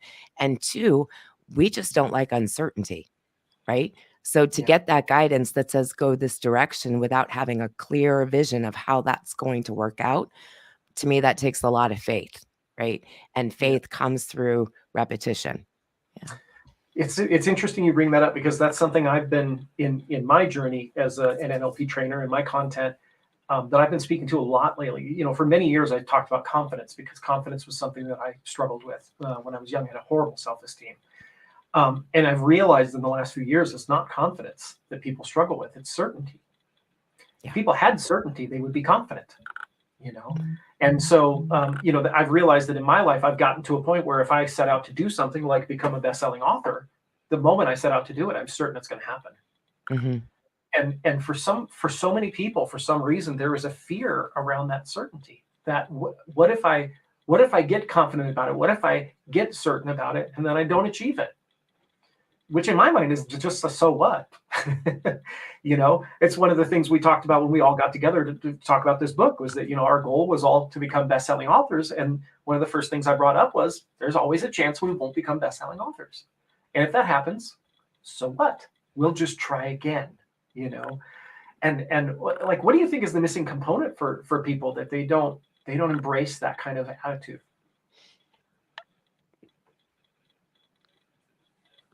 That's a great question. I'm going to think about it for a second. One is, I think, look, no one likes to be criticized or judged, right? That's the other piece of it. So if we were just all living in a bubble, making mistakes, not achieving the things we set out to, we're the only ones who kind of have to process that and get comfortable with it. But when we feel either like we're not meeting expectations for someone, right? Whether they are valid expectations or not, they really belong to them. Or when we feel like our self-worth is under scrutiny or subject to criticism, I think that's what makes certainty so important to people. It is that validation, right? It's kind of like, how many times do you have to have someone, if you're a writer, read your chapter and tell you that it's good before you actually believe it, right? Once is enough. That's it. Stop at one. Yeah. Right. And the only person I had read my chapter besides Elizabeth and you all was my son. And yeah, we actually got to do a little bit of this together. So it was a nice bonding experience. I love it. How old is he? Yeah. He's 15 and he wants to be a writer. Yeah. Oh, I love it. Yeah, I'm like, you can take publishing to profit and we'll get you all set up. Yeah, but he's also highly intuitive. And I think that was also the inspiration, right? Because my biggest passion is helping the next generation have less struggle and less stress because there's way too much of it out there now. And the more they learn the tools that we've had to learn on our own over time, while they're young, the more likely it is that we're going to accomplish that goal. Yeah, it's interesting. These youngest generations, I find, are coming out of the womb with their antennas up already. Where a lot of us in the older generations, we had to figure out how to put our antennas up. Yeah. And but then with all of the stress and all of the oversaturation of media and everything else, they're also riddled with anxiety. So they have these two just conflicting voices inside of them. And a lot of the younger kids, it's creating a real conflict. Yeah, for sure. Yeah. So let's see. Tell us a little bit about your company, what you do, how you help people, and where people can find you. Yeah, so I work on my own, and it's very easy to find me. I really do like to keep things simple. So my website is www.kirstenbless.com, and I help people release negative energy, right? So the energy of thoughts, the energy of negative emotions, the energy that is existing because we're out of alignment with who we are at a soul level. And by doing that, we bring people back into complete alignment so that they ultimately raise what I call their baseline frequency. Everything's energy.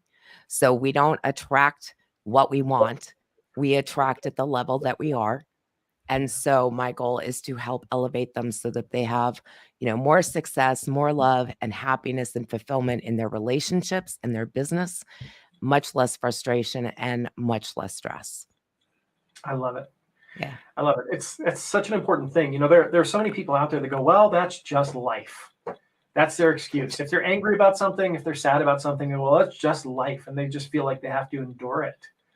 I was one of those people. Yeah. I was a blamer, right? For a long time, going right up probably until I was in my early 30s. Everything was happening to me. It's horrible to say, but it's the truth. And wasn't the best at taking responsibility for things that didn't go right. I was great when they went well. That was all me. But when they didn't go right, Certainly there were other places that I looked to. What was your catalyst for changing that? My son. Yeah. I mean, literally the minute he was born, it was like this lightning strike of immediate determination to create a life for him where there was less struggle and where he immediately felt valued and confident and brave. And honestly, I realized, like, how am I going to do that when these were things that I still hadn't quite figured out at that point? And that's where I started. And it's just been, a 15-year process at this point. And I'm just here to share what it is that I've learned with other people so that they get there faster than I did. I love that. That is definitely something I resonate with as well. When my son was born, it changed everything for me. I didn't have any direction. And like you said, I didn't have it all figured out. I just knew I didn't want him to have the life that I had. I did everything that I could to be the opposite of how I grew up, Very, very powerful. All right. So we're here doing the book launch for All the Answers Are Within. Trying to get the shine off of there. There we go. Learning to Trust Your Inner Guidance. Kirsten wrote chapter 13, The Voices. And 5. we are going to, 5. Whoops, sorry. I clicked on the wrong one. Yes, chapter 5. That's not your name. There we go. Chapter 5. And we're going to go check our stats on Amazon. Let's see where we are today. We're going to do Control-Shift-R, refresh. And we are sitting in the same spot. Number 1, number 5, number 14, and we're at number 540. So Kirsten, congratulations on a 3-category best-selling author this time. Thank you. Thank you so much. And thank you so much for the support. It's been an amazing experience once more. And I'm just grateful for everybody who's been part of the team, both the authors and everybody who's been supporting us behind the scenes, for sure. I love it. Beautiful. I hope sometime this gets easier, Michael, because I still get nervous on these things. Isn't that just excitement? Yeah.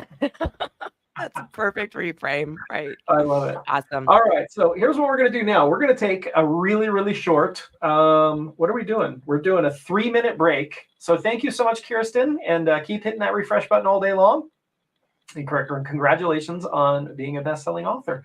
We're going to take a 3-minute break real quick. I had to learn this last time. We had 19 authors that I interviewed last time, and I did not schedule a potty break at all. So, so we're going to be back on at 2:35 Pacific time with Kim Gucci. And so I'll just put up a little notice here. We'll take a really, really short break.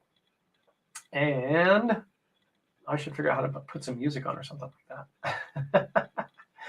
Let me see here. There we go. So stick around with us if you are, oh, that's the wrong screen, isn't it? That'll work. There we go. Stick around with us. We'll be back in 3 minutes, 2.5 minutes.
All right.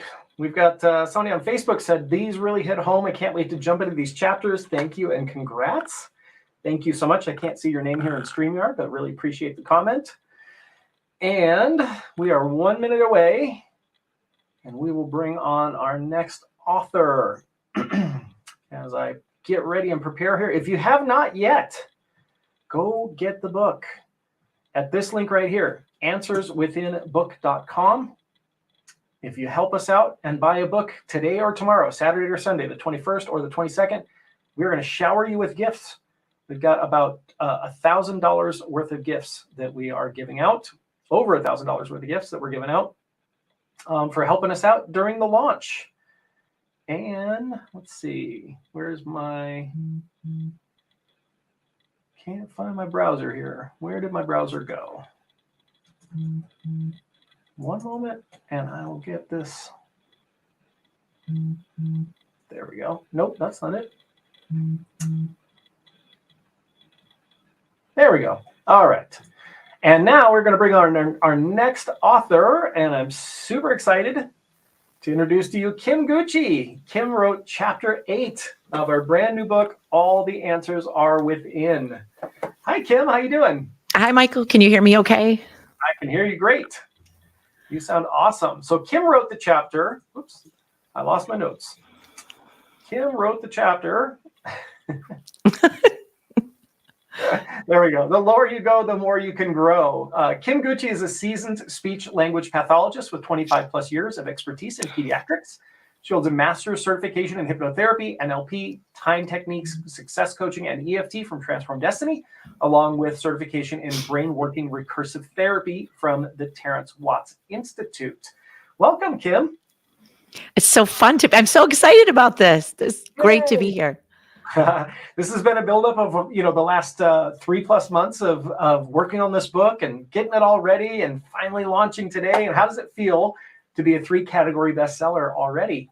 That's so exciting. I don't really even have words for it. It's just like my whole day has been cloud 9. It's just This has been super fun. I love it. Yay. So tell us a little bit about your journey. How did you get to this point where you're doing what you're doing now in your life and helping people the way you're helping people, and what inspired you to write this chapter? What inspired me to write this chapter was recent. Well, I've had in the past 12 years, I've had a lot of life changes where I have asked myself the question: am I at the lowest point? Like, is this the lowest point I could possibly go? And then I find out that I would hit a new low.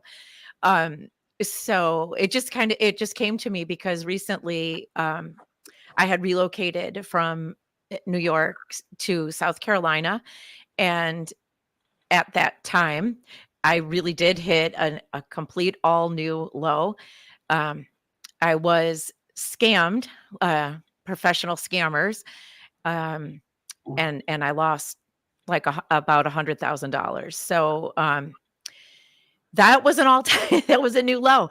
And so I think writing this chapter was great because it was cathartic for me in a lot of ways. But since that happened, I really had to employ all of my NLP techniques. And you could let that ruin you, like an experience like that. That could ruin somebody. So I remember when it happened, I was so in panic, literally in a trauma response, panic response. And I remember sitting there at the counter and I said out loud, I'm never going to recover from this. I'll never recover financially, mentally, emotionally. I'm never going to recover from this. And as soon as I said it, Michael, I will never forget it. I was staring into the counter, like I was hypnotically taken into the pattern. I was staring into it and I heard a voice say, of course you're going to, NLP, hypnosis, of course you're going to recover. And I stopped. I'll remember, I just stopped and I looked and I'm like, where did that voice come from? I heard it, but in that minute you're still in trauma. So I knew it was I knew it. Thank God I have these skills, but your body doesn't feel like that in the moment that it happens. So it was a process of really digging deep and doing all the things that I wrote in my chapter. I had to own my part in that. I had to accept it, just be okay with where I was. I had to also know I was going to be okay. Keep my focus on my future, like, get a new focus, lock onto that and not let it go. And, um, you know, funny because when I got into doing this, my kids were in high school at the time. So when I came home and said, I signed up to get my certification as a hypnotist. Of course, they had a little bit of issue with that at the time. And now, it's so funny because all of them use hypnosis in some degree, and they all were the ones that reminded me of what I know about NLP. My kids are amazing, but they've learned so much through everything that I've learned. And it was in hearing their words back to me that they really reminded me, yeah, of course I can get through this. I can get through anything, So it's all about where your mindset and your focus. Yeah, I think that's, again, we were talking about finality a couple of interviews ago, that people hit these points sometimes where they hit a point in life and they think this is it. Like it can't get any worse or it can't get any better. And that's, speak about that, that place when you were in, what does that feel like being stuck in that place? Oh, that's the worst feeling in the world, even though I have these tools, I have, thank God I have all these colleagues and friends, that I've met that could help me through it. But you really feel stuck. Like it's just a terror because, the people that scammed me, really looking in the eyes of evil, it's hard to believe that there is that much evil. They found it funny. They didn't care how low I went. They didn't care what happened to me. And it was over 7 weeks that these people stalked me and preyed on me. And I believed that they were somebody else than who they were. Yeah. And so I didn't know like, how evil are they? Like, are they still out there? Are they coming for me still? There's like, then you become paranoid.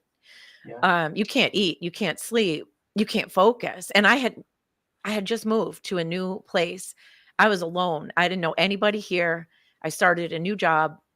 I'm an empty nest mom for the first time. I'm without my kids, which was that's been the hardest thing in my life, to be without my kids. And I'm alone in this place where I don't know anybody. And then not knowing, where are these people that did this to me? And are they done with me? Like, are they coming back for more? Right. You just feel totally raw and unprotected and unsafe. So now you brought up something really interesting, which is, it's something we teach in NLP.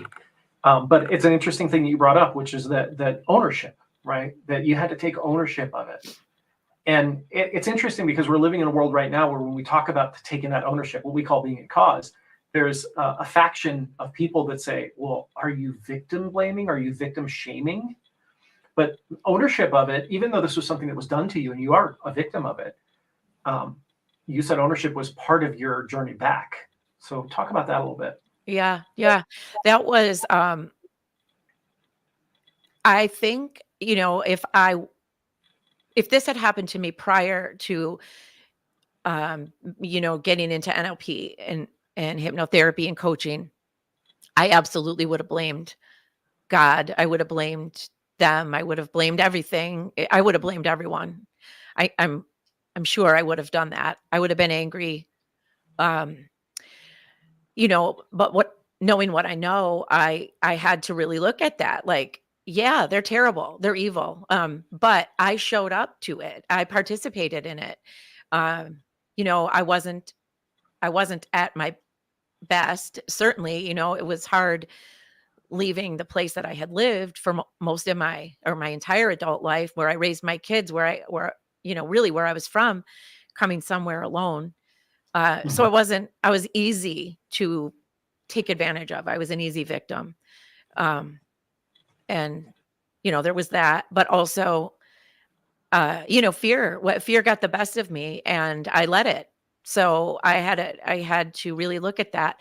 And there were like you had just talked about with the previous author, there were so many moments where I knew that I could have taken a different path. I was scared. I mean, they threatened me, they threatened my kids, it was all fear.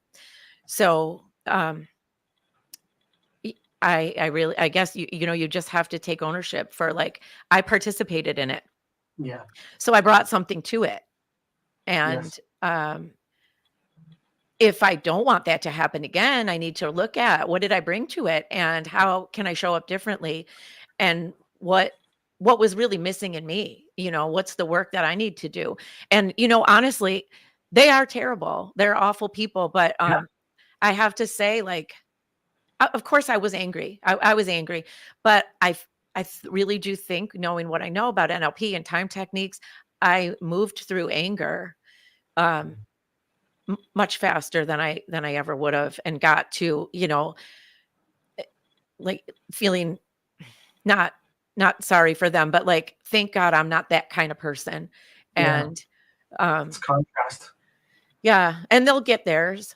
And how can I just move on and get my life back to where I want it to be, and focus on, and you can't focus on what revenge, or what you can't put your focus on the negativity or what you want as an Right. outcome to happen to them. I just had to look at me and what can I do and how can I move forward. And it definitely makes you stronger. It definitely makes you stronger.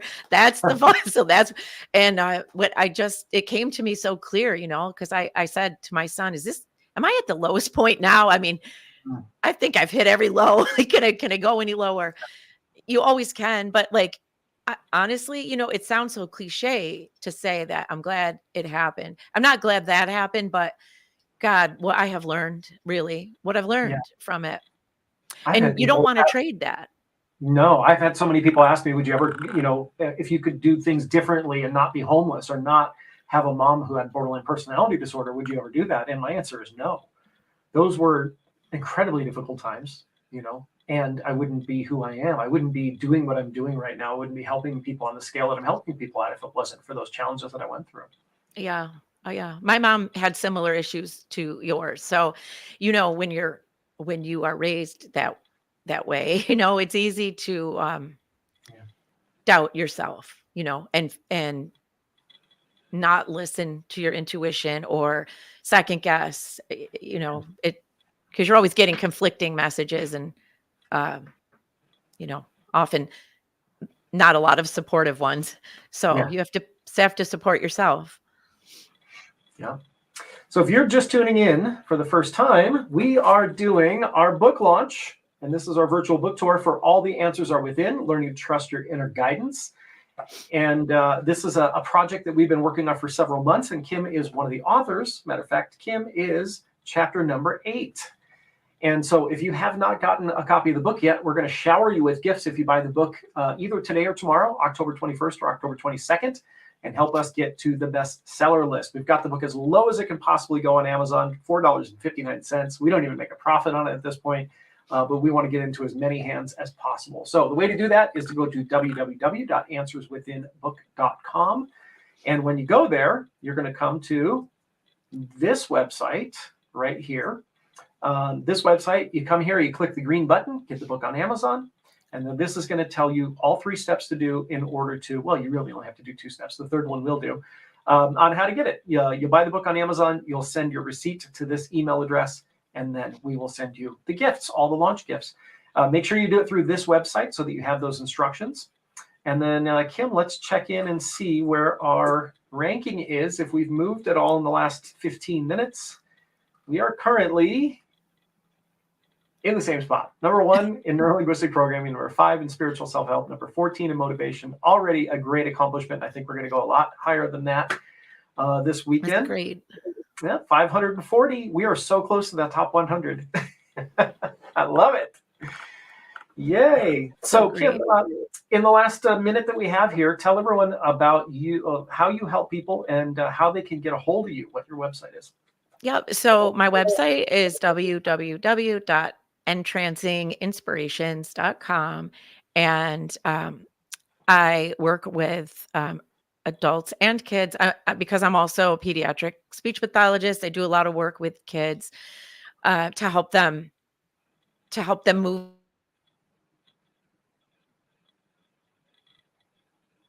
Uh-oh.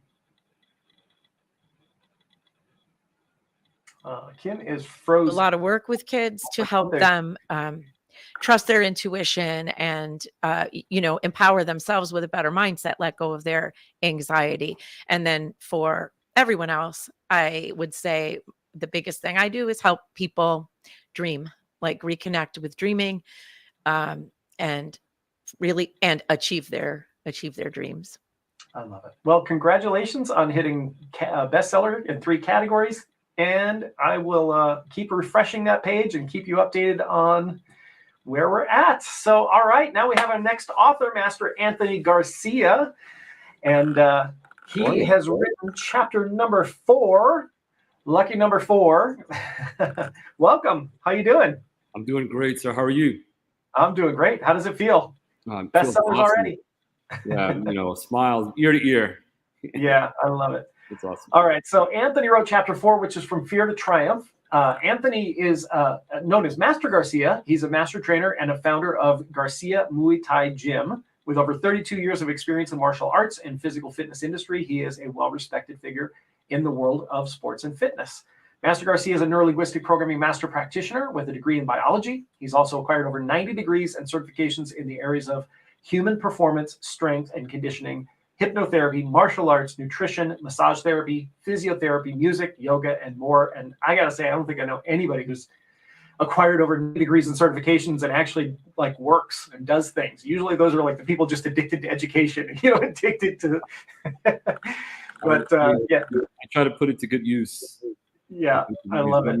My wife is always saying, are you going to do anything with that? Absolutely. She knows. I love it. So Anthony, I mean, you have a really diverse background. You probably watch mixed martial arts as I do. I'm going to watch the fight after we're done here. But you're like mixed education. You've got all of these different tools in your tool belt. How did you get to where you are now, and what inspired you to write this chapter? Interesting question.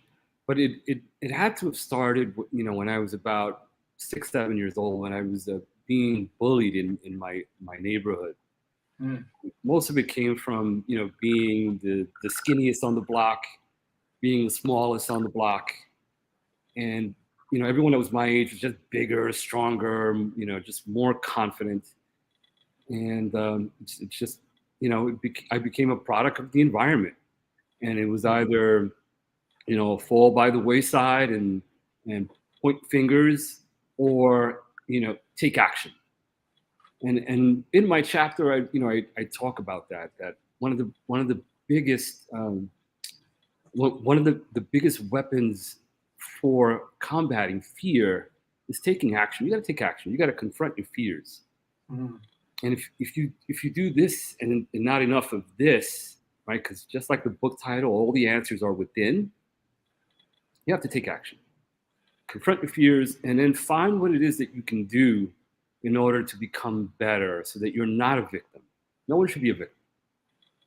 And so I started to take martial arts classes. That helped to build up my confidence and my self-esteem. And even early on, I knew that being able to defend myself was going to help me to maneuver all the bullies in my neighborhood. And not just the bullying, but even the social situations, how you communicate with people. If your confidence levels are shot, if you walk into a room with your shoulders rounded and down and your head down, no one's going to respect you. Right? Yeah. But if you walk into rooms with your shoulders and your chest out and you exude confidence, everyone's going to want to talk to you. You're going to become like a magnet. And I learned that early on. I was very, very fortunate. I had great instructors, great teachers, great parents. And I took information from any, in any place where I can find, and I became a sponge. I had great role models, as both my parents are, amazing teachers. to me.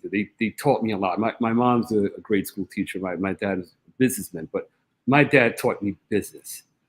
My mom taught me academics. So I learned both things, and both hard workers and very accomplished at what they did and what they still do. And that's where I get, my work ethic from. Mm. I love it. A lot of parallels between our stories. Yeah, thank you. And diverged in different ways, but converged together around things like NLP and hypnotherapy. And, I went through Police Explorers when I was a teenager, which I'm confident kept me out of jail. Wow. And that was one of the things that they taught us was that, when you walk down the street, you look at people who are victims of a mugging, for example, or something worse. And, they basically say we can always point out who is likely going to get mugged and who isn't. And it all came down to how a person carries themselves, because there are people who carry themselves as victims, even if they haven't been a victim yet. And there are people who carry themselves as victors, as, people who, any criminal would look at and go, yeah, I'm just not going to mess with them. They're looking for the easy, and same with, bullying and everything else. And I went through a lot of this similar stuff. I was bullied as a kid as well. So I really resonate with all that. So what was your catalyst? Did you have like a singular moment in your life that was kind of the catalyst that turned it around for you and really started pushing you in this direction? I got tired of getting beat up. Yeah. So, just like every parent that puts their child into a traditional martial art, and not to bash all the martial arts. I think all martial arts have something that is, powerful and strong and in some way helps their kids, accomplish something. Definitely, especially when it comes to confidence, right? However, in a combative self-defense type of fashion, the traditional martial arts are just not going to help. Why? Because no one is, no one stands like this to punch and to kick you, like a robot. Everything, in actual reality, you got to move your head. There's just a lot of nuances. Yeah. I watched too many kung fu movies when I was a kid, and I thought that doing this was going to get me out of all the issues with the neighborhood bullies, and I just couldn't understand why when I tried to defend myself and I hit someone that the punch just bounced off. It just bounced off, and it did nothing but just over time it just got me frustrated. Yeah. It wasn't until I found boxing and Muay Thai that I said, you know what, this is it. And then everything changed from there. Because once I understood how to hit correctly, right? How to hit correctly and how to defend hits and how to counterattack, then it was over. And by age 8, I had figured it out. And I was pretty good. And I don't think I ever got beat up after that. Yeah. But yeah. So at what point did this cross over from, being purely defensive or maybe even sometimes offensive, maybe wanting to get back at the people that beat you up? What point did it kind of cross over into all the mental stuff, hypnotherapy, NLP? So what was your drive for learning that? Great question. So at about age 9 or 10, I started to get into situations where I just was too cocky. I wanted to confront anyone and everyone that looked at me the wrong way, or at least I felt they were looking at me the wrong way. And I just found myself getting into issues for the next couple of years. And it must have been, I don't know, when I was about 10 or 11, I think when I turned 10, that I started to say to myself, you know what, I need to be more responsible with what I do, because then I'm just going to become one of them. I'm going to become a bully. I don't want to become a bully. I don't want to be like them. And so I started to carry myself differently. I was walking with my chest and shoulders back and confident, but I didn't have the chip on my shoulder. I didn't have anything to prove, and that's not the way that I was brought up. So I wanted to move away from that, and I wanted to help people. So instead, I started to teach. I started to teach the kids in my neighborhood, some of the things that I've learned. And I live by the moniker, teach to learn, learn to teach. Yeah. Right. So you teach people, and then you actually learn from the way that they're learning, right? Because everybody learns differently. And so you get feedback, constant feedback when you're teaching, just like when you're learning, right? Yeah. So that was the main catalyst. When I figured, I need to be more responsible. With great powers comes great responsibility, right? And as I got older, I found myself taking classes that necessarily were not within the scope of whatever it was that I was learning. For example, through high school, I ended up taking extra courses. Same thing, followed all the way through to college. And anything that I could find that helped to develop me, personal development, even extra science classes, extra biology classes I didn't need, but I took them as elective. I never had any intention to practice psychology or psychotherapy, but when I went to college, I minored in psychology just because I wanted to understand people's behavior. Yeah. And so I took all the most advanced psychology courses, and I went to a school that majored in biology and pre-med and psychology. So those are the majors that people were taking in this school. So famous for that. But so I found myself going all the way through those two majors, psychology and biology. And I tried to put those together in everything that I do. I love it. I love it. And it's a great way to put it all together.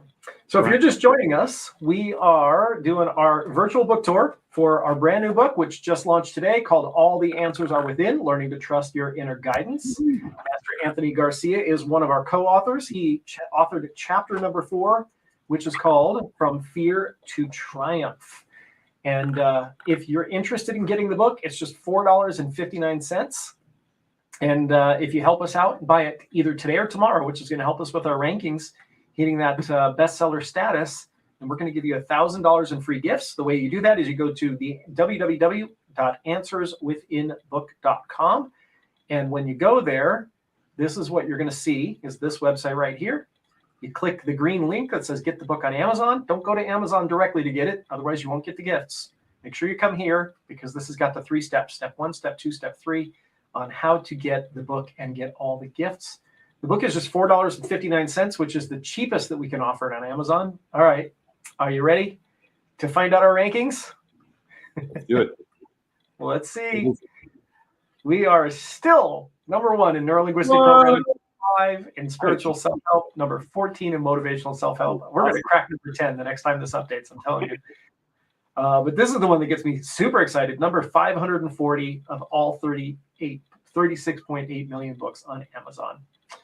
Wow. We're getting so close to that top 100. And I think really soon we're going to be right there in that link, top 100 in all books.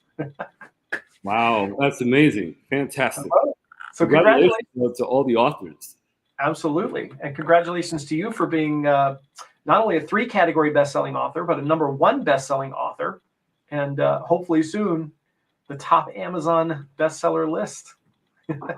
Thank you so much, Michael. Thanks for all you do. And I'm so excited, super happy, and very fortunate that I'm part of this group. I love it.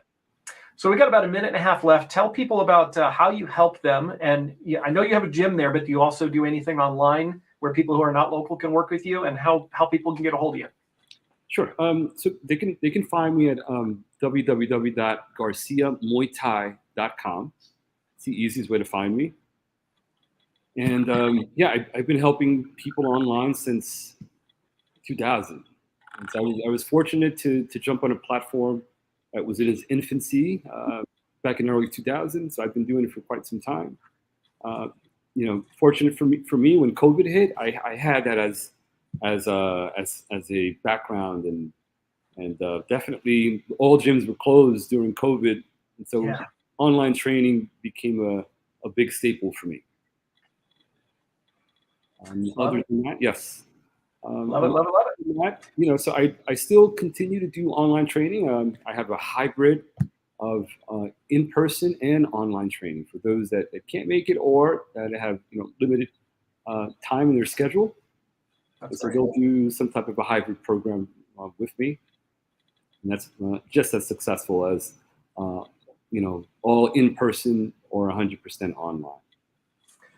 I love it. Well, thank you so much for joining us today, and keep hitting that refresh button. I think we're going to get there to the top 100. So thank you so much, Master Anthony Garcia. And next we have Kenny Ledee Rivera.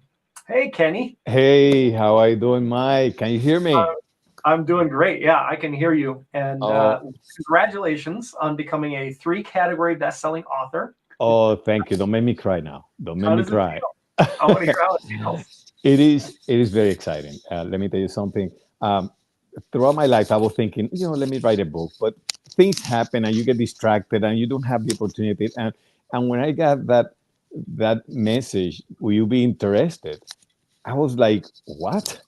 This is what I've been praying for. This is what I've been praying for. And then knowing the prestige that Transform Destiny has, just knowing about Transform Destiny, the way that you make the difference, not only with the people who come to your private practice, to all of you guys, but to the group that belong to Transform Destiny. I remember that I heard Mike he wants you to succeed. And I found that out. I was like, wow. And this was a great opportunity. I was so thrilled. I couldn't believe it. I love it. I love it. Yeah. So yes. Kenny wrote chapter number, where did your chapter 9. go? He wrote chapter number 9. Nine. Editing the narrative of my most important project. So Kenny, tell us a little bit about yourself and how you got into this field and how you got into all of this knowledge. You know, let me just say, I started as a registered nurse. I was a registered nurse in Puerto Rico, and the Veteran Administration Hospital went to Puerto Rico to recruit nurses. And I was recruited by the Veteran Administration Hospital, a great administration. I love working for my veterans. And as I was going through my life, I always realized that people would come to me for problems. It's like people felt like I could help them. So I said, you know what? Let me find out what life coaching is all about. And I said, I think this is helping me a lot. As a nurse and a life coach, it was a great combination for the communication with the patients, communication with my clients after I became a life coach and I started my own business. Eventually, as a life coach, I was coaching some actors, and I got like that itch because I always wanted to be an actor. Ever since I was a kid, I wanted to be an actor. And they would come to me because they wanted to perform well during the auditions. So I said, you know what, let me take some classes. I think I will benefit from them. And at the same time, I will be able to help them better because they will be able to relate to me.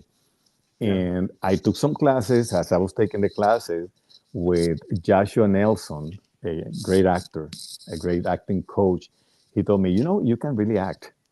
And I was thinking like, well, I'm just taking these classes because of this. I said, no.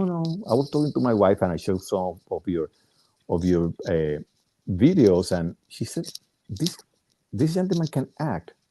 Will you be interested in acting? I said, absolutely. And I went through some auditions, and eventually I got some roles, and I love it. Then, working as a coach, I am in Las Vegas, and suddenly the elevator opens up. Those beautiful girls were there with some sashes, and a lady beside me said, oh, what is this? And someone said, this is the Miss Universe pageant. And I am one of the directors. I said, oh my God, this is beautiful. And the gentleman said, I am from Honduras. I'm the director from Honduras, but I am from Puerto Rico. Ta-da! I am Puerto Rican. So I said, oh my God, I am Puerto Rican. So he said, what do you do? He said, I'm a life coach. And he said, you know what? I might call you for you to help me with the girls. And I had the opportunity to work with girls with the Miss Universe pageant with the help of my wife. Of course.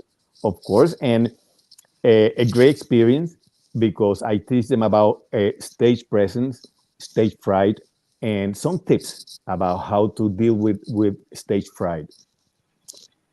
After that, I saw the hypnotism commercial from Transform Destiny. I didn't know what I was getting into, and once I got into that, I love it. I love the people.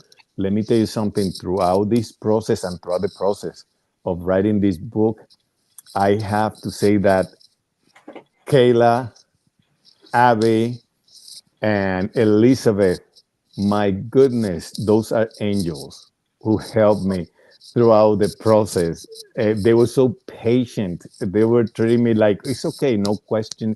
It's a stupid question that sometimes we think that. And yes, and that's why we feel that we don't ask, and that is how we get stuck. And that's what happened with me throughout my childhood. And that's why I decided to write Editing, the narrative of my most important project, because throughout my life, I was taught to be quiet, just accept the directions that we give you. I was always sitting at the corner. The kids were playing, and I was just looking at them, looking at their behavior, trying to solve their problems. But that is what brought me here, thinking that I cannot stay stuck where I was. Wow. And I know your chapter, like one of the things your chapter really deals with is dealing with other people's doubts.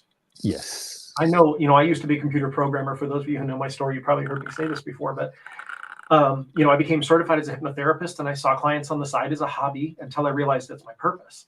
And until I realized I could make more money doing hypnotherapy than I could as a computer programmer, which is a very high paying job. And the day that I quit my job, the first person I called was my grandfather, who is probably one of the people I've been closest to in my entire life, one of my biggest supporters. And he said, you turn your car around right now and tell them you want your effing job back. And he was furious with me.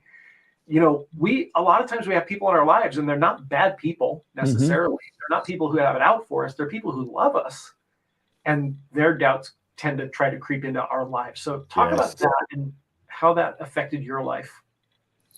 It was a challenge, because the problem was that I was believing their doubts about me.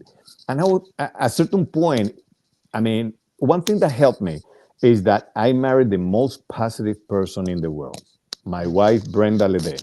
She helped me so much, but I had the tendency to always doubt.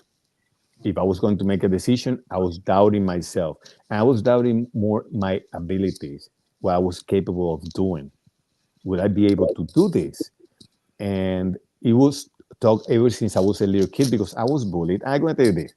I don't feel like, okay, I was bullied, I am a victim. You know what? I was bullied, but because of the peer pressure, I bullied some other people. Some people just claim to be the victim, but they have the tendency to forget that sometimes they were bullies too. And I was on both sides.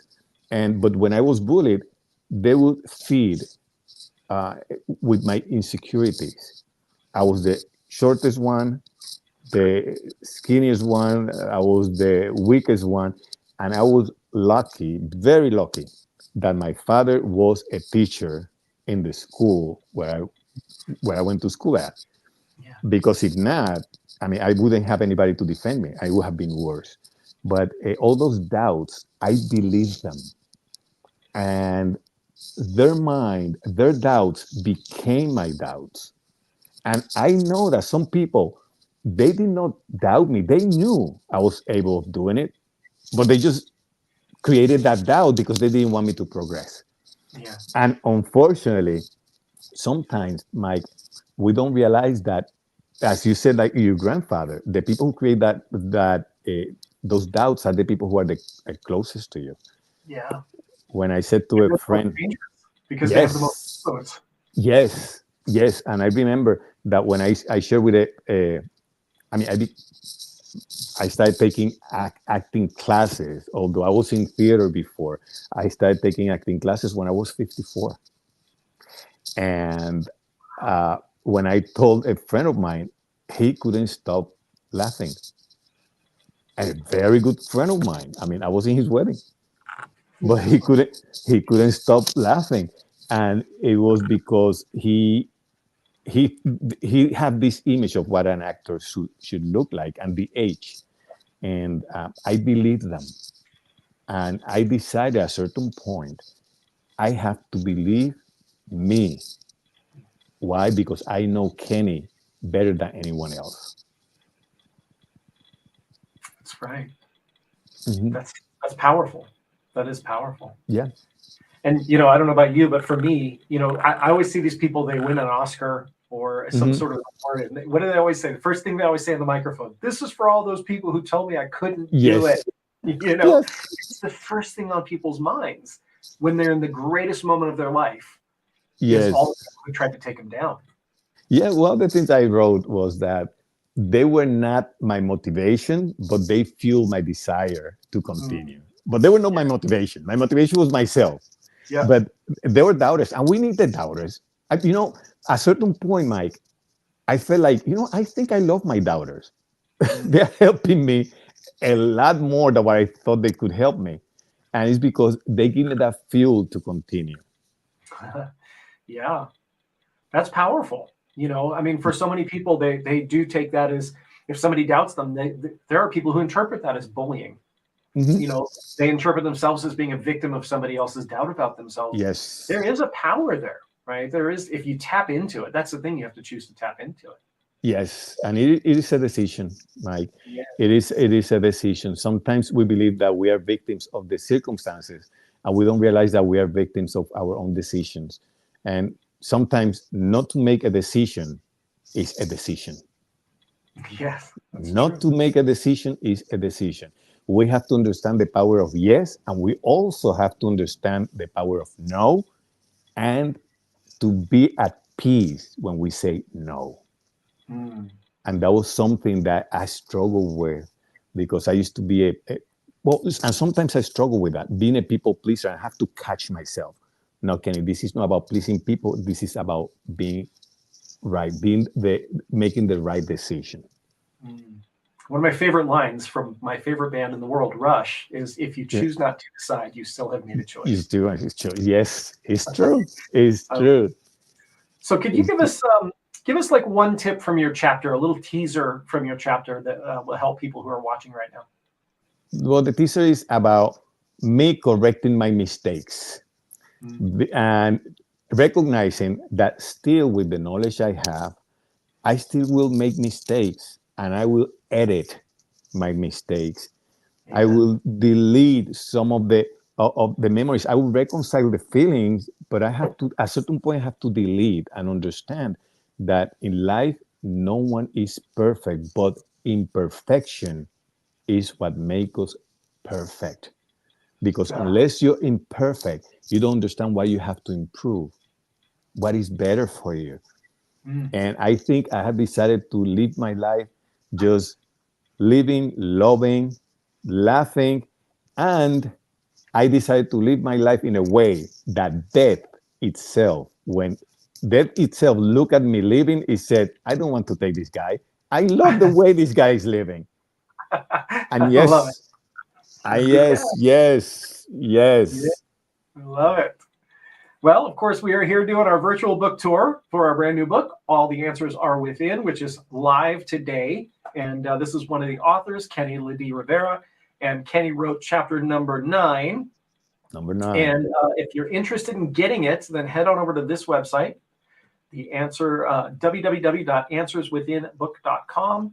And when you go there, you will see this page right here.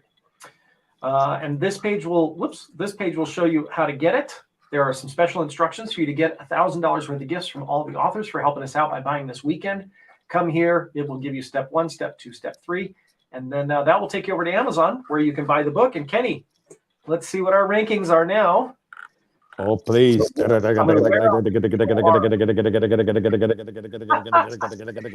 still number 1, number 5, and number 14. We're still at number 540. That'll refresh pretty soon here. I'm pretty confident. Well, listen, before we started, we didn't even have a number. That's right. That we're on the right road. We are pointing north, and that is important. So Kenny, tell everybody, where's your website? Where can people get a hold of you? Well, my website is www.unilifecoach.com. And the telephone number is 973-223-5484. It cannot be more clear than that. And you can find me, you can send me some messages, and I'll be more than happy to help you. Well, thank you so much, Kenny, and congratulations on being a 3-category best-selling author. Yes. Woo-hoo! Yeah. Woo! Thank you. A victory. Yay. Thank you. Thank you very all much. those people who doubted us. Yeah, exactly. They were the fuel, not the motive. But our motivation was other. I love it. All right. Thank you so much, Kenny. And I'm excited to bring our next author on. Oh, and she's got her grandson with her. Oh, I love it. Everybody, this is Destiny Champion, probably my favorite name in the book. How does it get better than Destiny Champion? I love it. So welcome, Destiny. How's it feel to be a 3-category best-selling author? It feels almost as good as being a grandmother. Almost, it's close. It's very exciting. Yay. So Destiny wrote chapter 3, which is You Are Here, Tips to Get You There. And Destiny is a licensed marriage and family therapist with 20 years that she's been in the field of self-development. 20 years of experience, and she's been in self-development for the past 25 years. So Destiny, tell me, how did you get into and be inspired to become a marriage and family therapist and make that your mission in life? So it's an interesting, I'm from Germany, and my mother was 15 when she had me, and I had no father.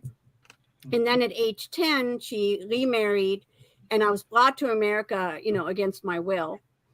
And that left a huge scar, right? Because I didn't speak the language, I didn't want to be here, and so forth. And in Germany, we don't reflect on feelings a lot. Yeah. Right? I don't even know if we have feelings words in Germany. It's basically, I would cry, and she said, I'll give you something to cry about. So anyway, fast forward, my now former husband at that time said, you're kind of crazy, you need to go see a therapist, because my mood could really deregulate all the time. And I go, fine, I have nothing to talk about, whatever. And and I was about to be a nurse. I did all the pre-nursing, and I was about to go into the RN program. And I saw this therapist, and on the second session, I started telling her about my mom, and I immediately felt guilty, right? And she said the key words that changed my life forever. Of course, you'd feel that way. And I had never heard that before. My feelings had never been recognized before this. And I walked out of that office, and I thought, if I could do that for one other person, my life is worthwhile. Wow. And I became a therapist. I was a single mother, worked myself through school. I had 2 daughters.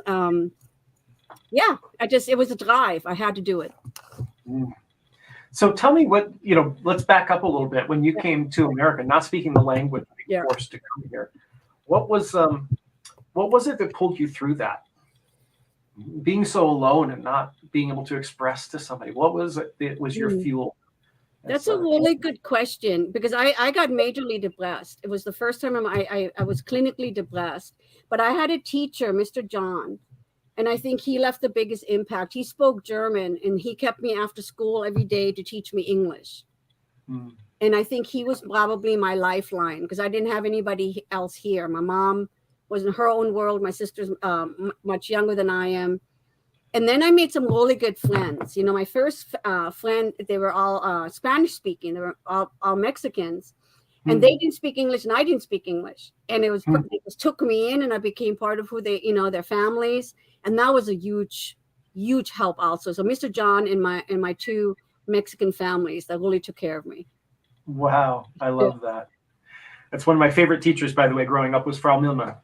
I took 2 years of German, and I don't remember a lick of it today. I love it. So your chapter is here's where you are here, tips to get you there. So share a little bit about kind of a big overview of what your chapter is about, so people know what to expect when they get the book. Yeah, I put in some basic tools that we teach in therapy. So it used to be therapy was considered just insight therapy, right?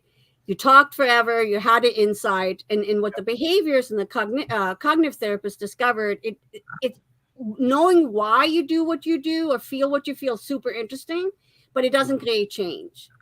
What creates change is behaviors, right? Tools you can use. So my chapter is all about tools that you can implement immediately and are easy. It's the same thing. I own a counseling center and I have 12 therapists that work for me. And these are my favorite tools to teach to them, to teach their clients. I love it.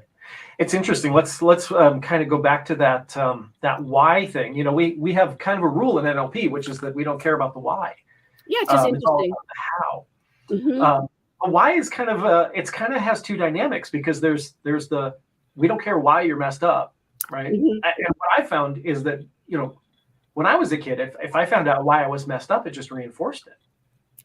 Yeah, Well, and now I know why why. is There's no yeah. reason. Yeah, it's super interesting. You know, why is it raining? Okay, we can discover it, but at the end of the day, you want a raincoat and an umbrella. You know, and that's how I see therapy also, where the therapist really just becomes your mirror to yourself, and then gives you tools that you can apply immediately. I love it.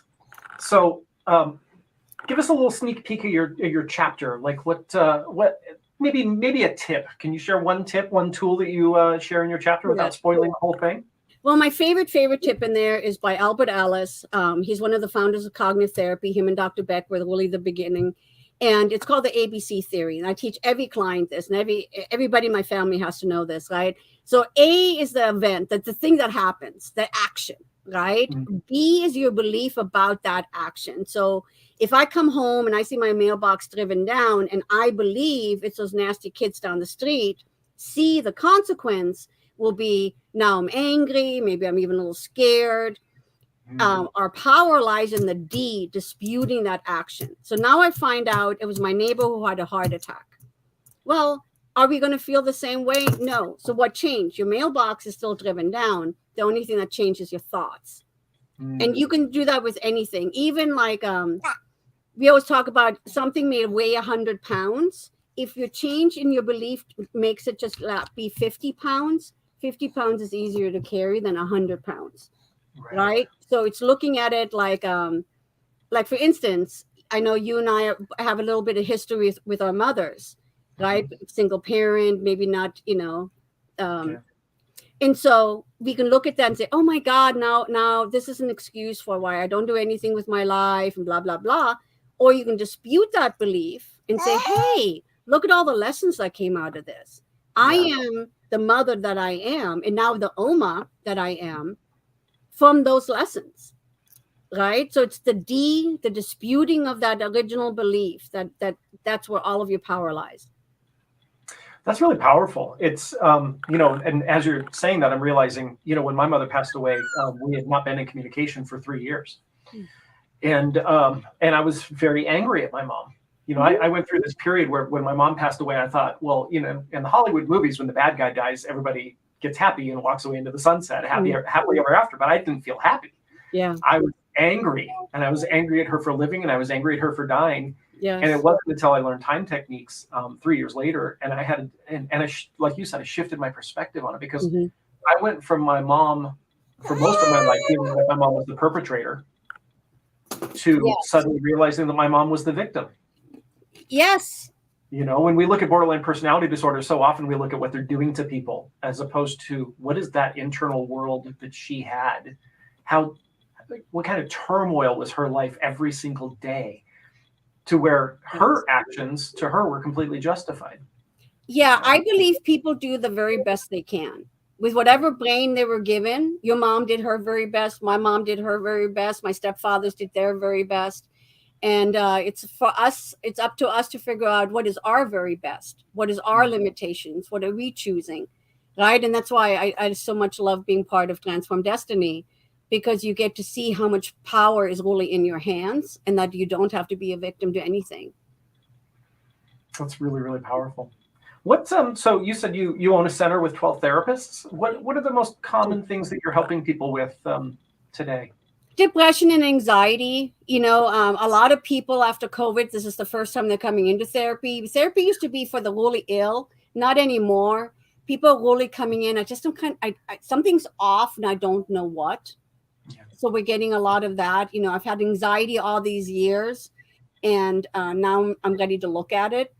And so we're having a lot of first come people. Since COVID, we can do telehealth now, which we never did before. Before it was only in person. Now we do a hybrid between the two. Yeah. But people are so anxious and so depressed, like they just can't get out of their own heads.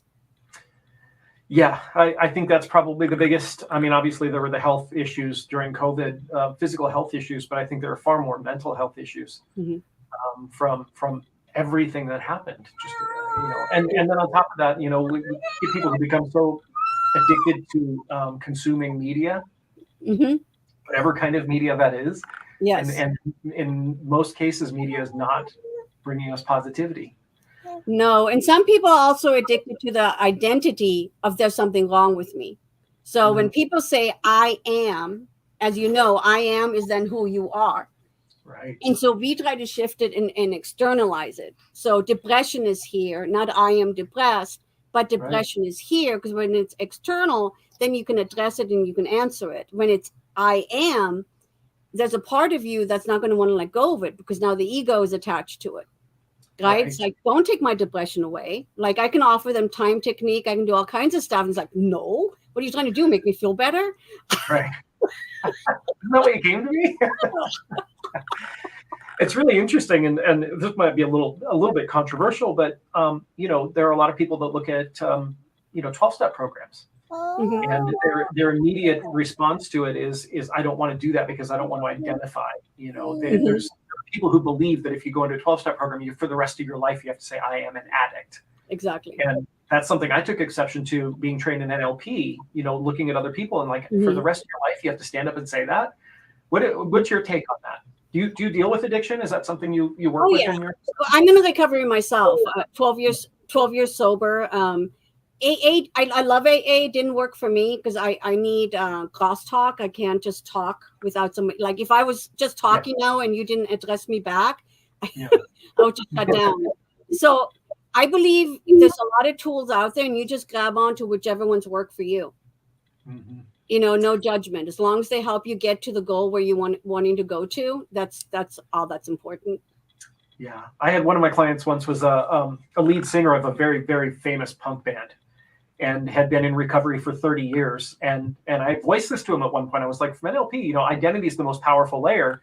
I said, I got to take exception with the fact that people that go through that program say, and he got angry at me, like slammed the table and he goes, no. And he pulled out the big book and he opened it up to the first page, just like the second paragraph. And he points and he says, tell me what that says. And the line in the big book says, the first thing we had to admit was that we were alcoholics. Oh, were, not are. Yeah. Oh, that's interesting. I didn't know that. He said the two guys that created it, Bill and I don't remember what their names are, but he said they never said people have to identify as being an addict for the rest of their life.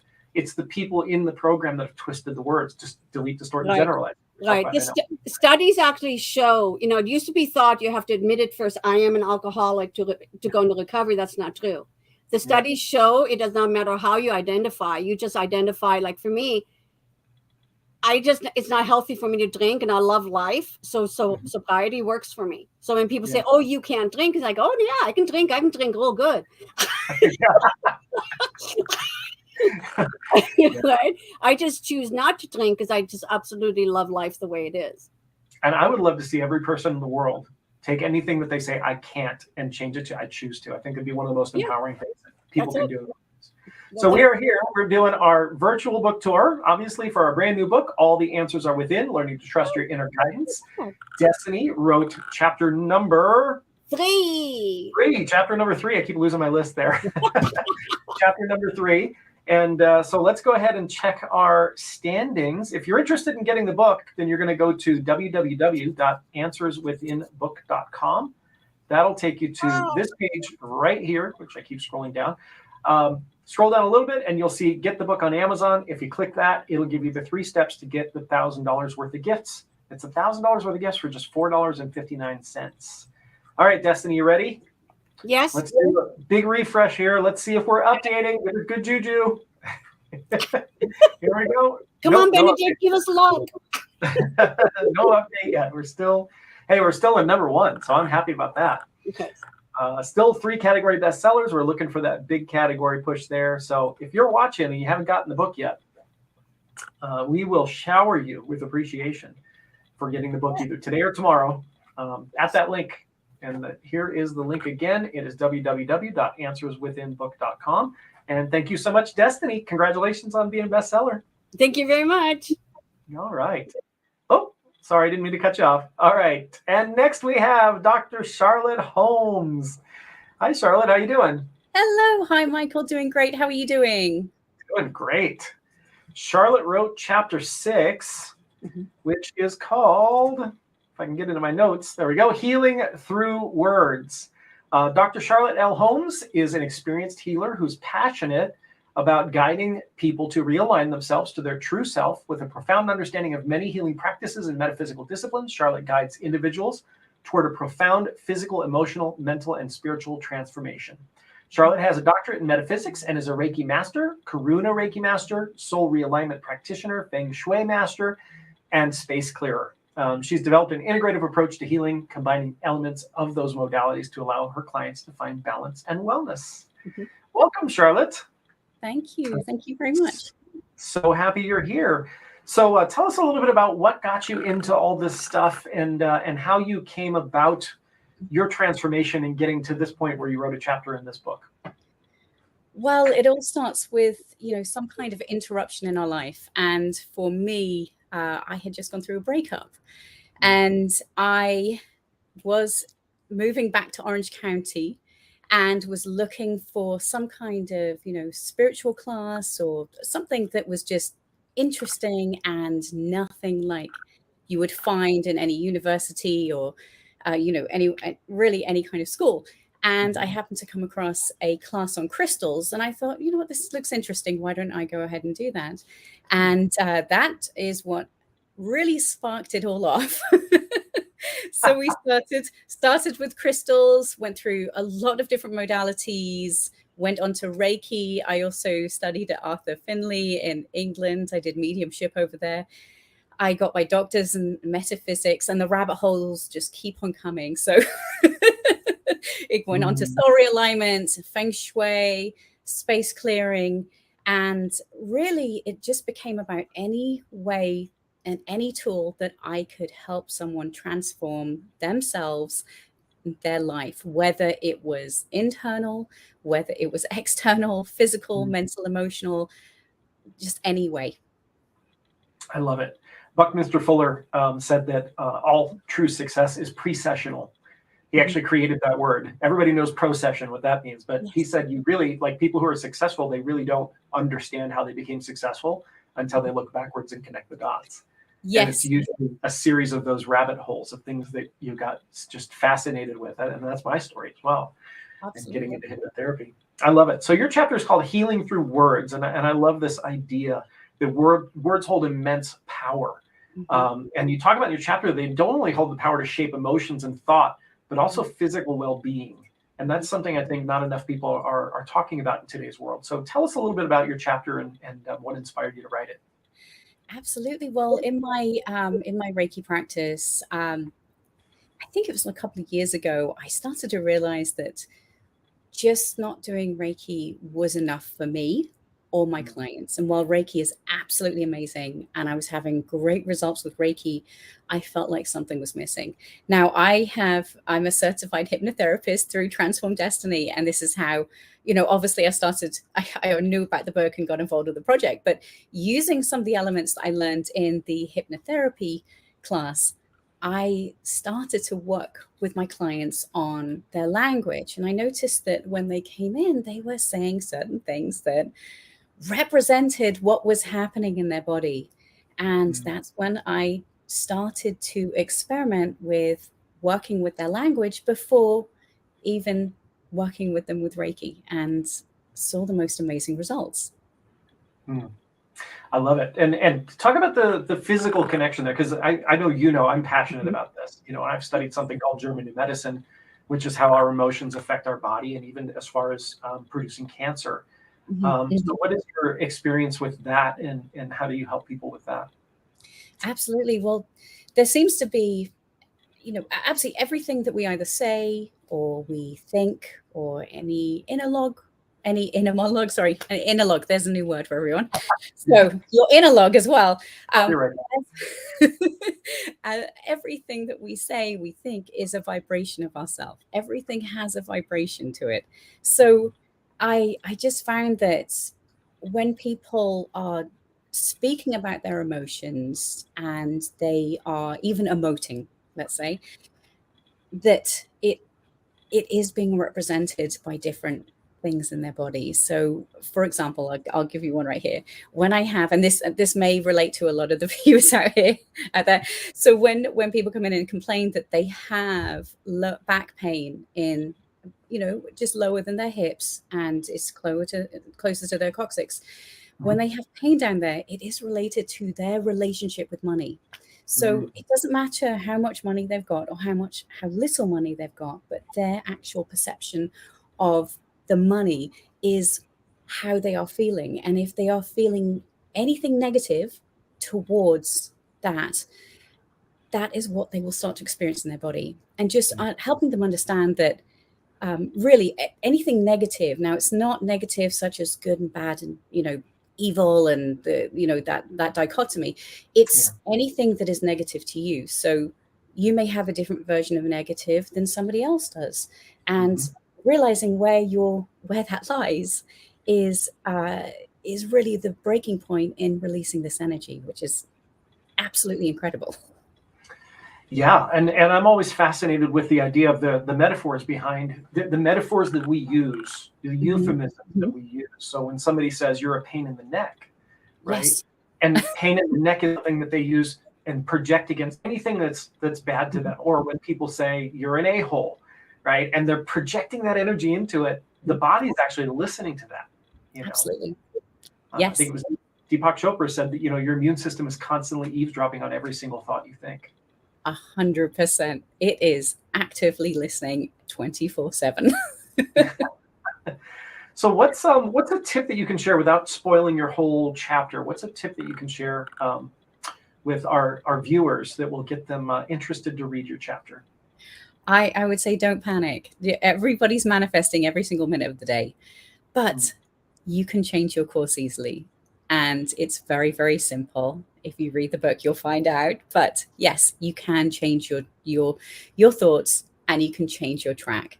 It sometimes takes a little bit of work, because if you're not 10 years old, if you're in your 40s and 50s and you've been saying the same thing for so many years, it is possible to change. So don't give up hope. It is possible. I have done it. My mom has done it. So many of my clients have done it, and they've had just wonderful transformations in their life, and also help to transform other people around them, which is just, that rolling effect is just wonderful to see how they're affecting everybody else as well in such a positive way. I love it. What are some example language patterns that you hear from your clients that you think, because here's the thing, there are a lot of people that use these types of language patterns and they don't recognize that the things that they're saying are damaging or dangerous. So how can we put some of those on the map? What are some ones that you commonly hear that you can kind of let us know about? Well, two interesting ones that I absolutely love is I often find that with a lot of clients, they are affected by obviously external events. So the people around them, the things that the people are doing, our relationships with our loved ones that sometimes can rub us the wrong way or cause some kind of anxiety or stress. And I will, according to what's happening in the body, I will ask them what's going on. And they will come back and say, oh no, that's absolutely not related. So this is technically not a language pattern, but when we look at what's happening in the body, we have a female side and a male side.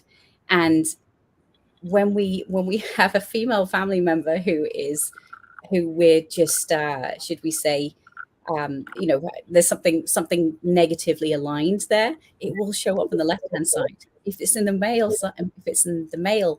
a male family member, friend, whomever, it will show up on the right hand side. So I get a lot of resistance at first where people will say, oh, no, there's no way that they could possibly do that. I am angry at them, but there's no way they're impacting me in this way.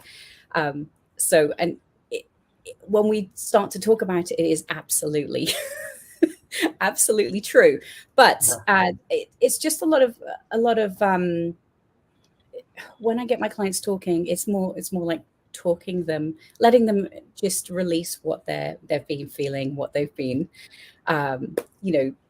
basically just interacting with their loved ones. And sometimes it is a negative experience for them, even though it may be a positive experience for the other person.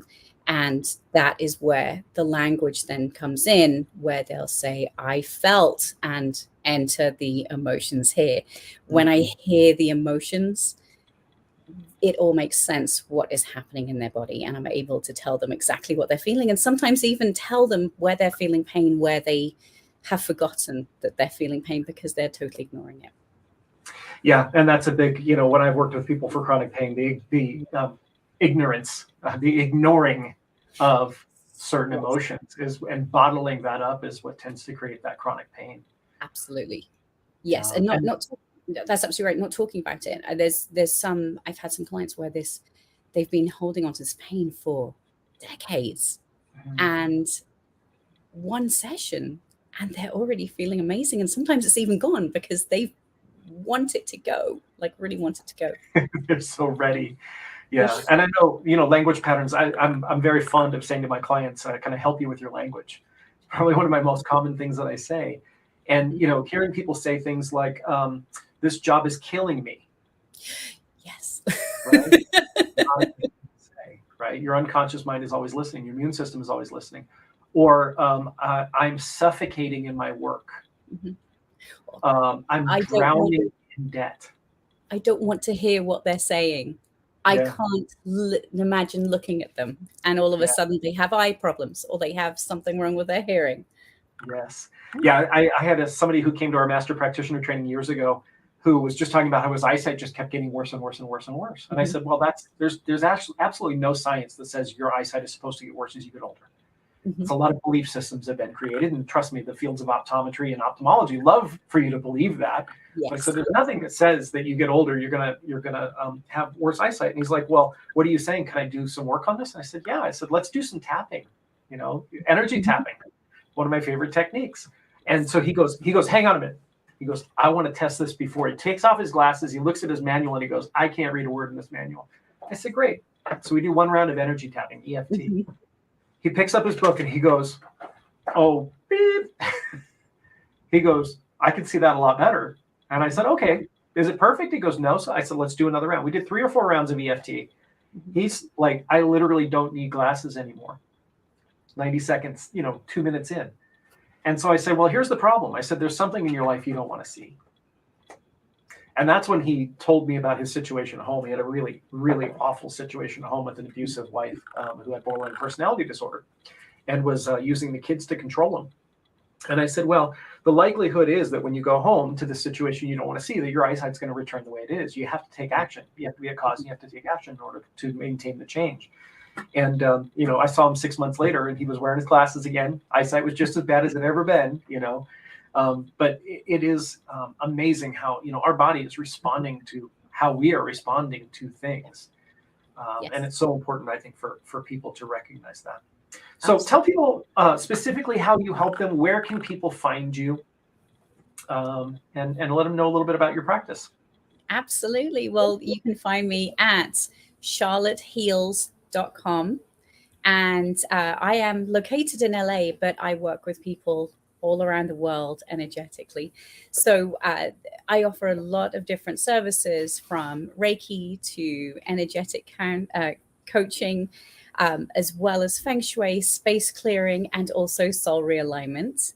And through all these modalities, it is about transforming yourself. And whether it is your environment, whether it is yourself, whether it is your soul, in all these different modalities. And some of them I do combine in sessions as well, because I want you to feel fantastic. I want your life to transform. I want you to feel better, be better, and just be amazing. So that, there's a lot that people get out of the sessions, because there's so many tips and tools from all the modalities I've learned that benefit everybody. I love it. Well, we are here doing our virtual book tour for All the Answers Are Within, Learn to Trust Your Inner Guidance. And Charlotte is one of our authors. Charlotte wrote chapter 6. If you want to get the book, it's $4.59 today and tomorrow during our book launch. And all you got to do is go to www.answerswithinbook.com.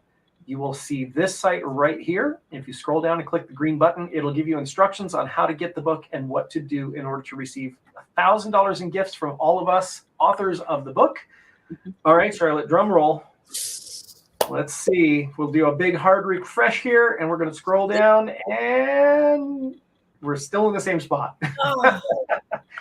Number 1, number 5, number 14, and number 540 overall. By the way, for those people who have already left a review, thank you so much for the early reviews. Really love it. We have all 5-star reviews so far. People are loving the book. So if you haven't gotten it yet, head on over there to answerswithinbook.com. That'll lead you over to the correct place on Amazon, and we'll be able to get you a copy of the book. So congratulations, Charlotte, on becoming a best-selling author. Bacalao. Thank you. Thank you. Congratulations to everybody else. And this has just been an absolutely wonderful project. Thank you to your team as well for all their hard work with this too. Thank you. Beautiful. Love it. All right. And our final author of the day, I'm very happy to announce Reverend Dr. Kevin Appleton. Kevin wrote chapter 12. And welcome, Kevin. Thank you very much. Thank you for having me. How you doing? I'm doing great as always. I love it. Feeling good today? Always good. Beautiful. All right. So Kevin wrote chapter 12, which is Seconds Can Change Your Life Forever. Reverend Dr. Kevin Appleton is the owner and CEO of www.mindmastertv.tv, mindmaster.tv. That focuses on providing his clients with an advanced mindset through a variety of mindfulness practices that help them feel empowered. So they live their life happy and purposefully in both their careers and personal lives. He's been a bounty hunter based in Los Angeles for 23 years, and he's utilized his specialized skills to help people see that change is possible. He's a clinical hypnotherapist, cognitive behavioral therapist, NLP practitioner, certified life and success coach, black belt, Reiki master. He's also an award-winning author of Know You Can, 7 Steps to Get You Out of the Limbo of Life to a Path of Happiness and Prosperity. And I got to say, you have the most interesting background, not just a reverend, not just a doctor, but a bounty hunter and a coach, NLP practitioner. I love it. Tell us about this, how you got to this place where you have these mixed, this real mixed diversity of skills that you have right now.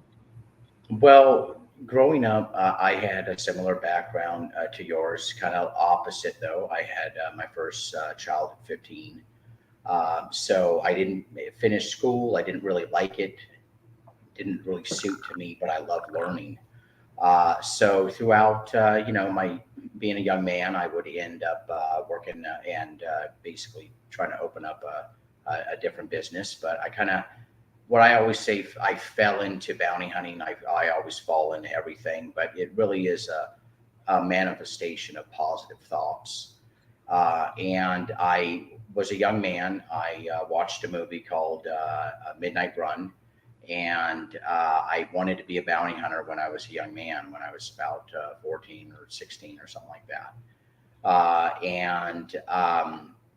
Later on, I had a friend that asked me if I wanted to get into bounty hunting, and kind of stuck with it and had a lot of different outrageous stories and different events, but it kind of led me to hypnotherapy because of all of the arrests that I made throughout time, dealing with individuals that I would arrest. I would have time spending with them either from their home, work, wherever, to the jail, and I would kind of ask them, how'd you get into it? Why are you committing this crime, whatever it is. And so I would counsel them to some degree. And I'm a big proponent of learning and mentoring and those things. So throughout the years, I've read many books, but I got into hypnotherapy and self-hypnotherapy when I was young. And then I came across your course years ago, and I took the hypnotherapy course to help these individuals, just so I can understand, that cognitive behavioral therapy. That way, they're people too.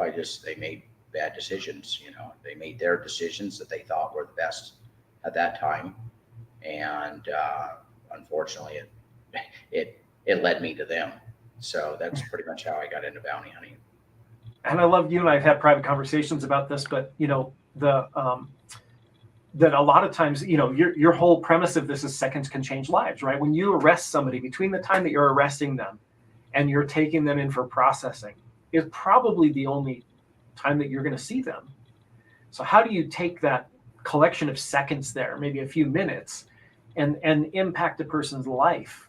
And I know one of the things you told me is that a lot of times that conversation begins with, why are we here again? Yeah, that's right. Right. So tell us about that. Tell us about that journey. I'm really curious to hear about that journey, where you come in as pretty much the aggressor, I would assume most of the time. And then how do you turn that around between the moment that you're the aggressor and you get them in handcuffs and they're in the back of the car? What's that turnaround process like where you get them to start listening to you for some life advice?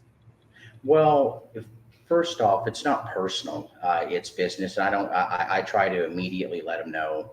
And I tell them this all the time: act right and I'll treat you right. I'll get them shoes, I'll get them food, whatever. Again, it's not personal to me. When I was a young man, I was on the verge. I could have been down the same road, and those certain seconds in my life changed myself. I took the better decision, and sometimes I didn't.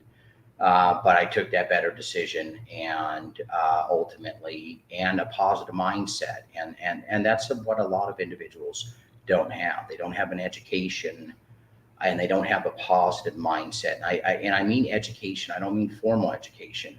I mean education in themselves and their mind, and the biggest tool that they use every day. And for the seconds that I have them, whether it's their seconds of committing a crime and they know, hey, I shouldn't do this, or, they've got their friends saying, hey, man, I need, come on, you need to be a part of this. Those seconds changed their life, which led me to them. And I want to at least help them understand that there are other decisions to make. There are a lot better decisions to make.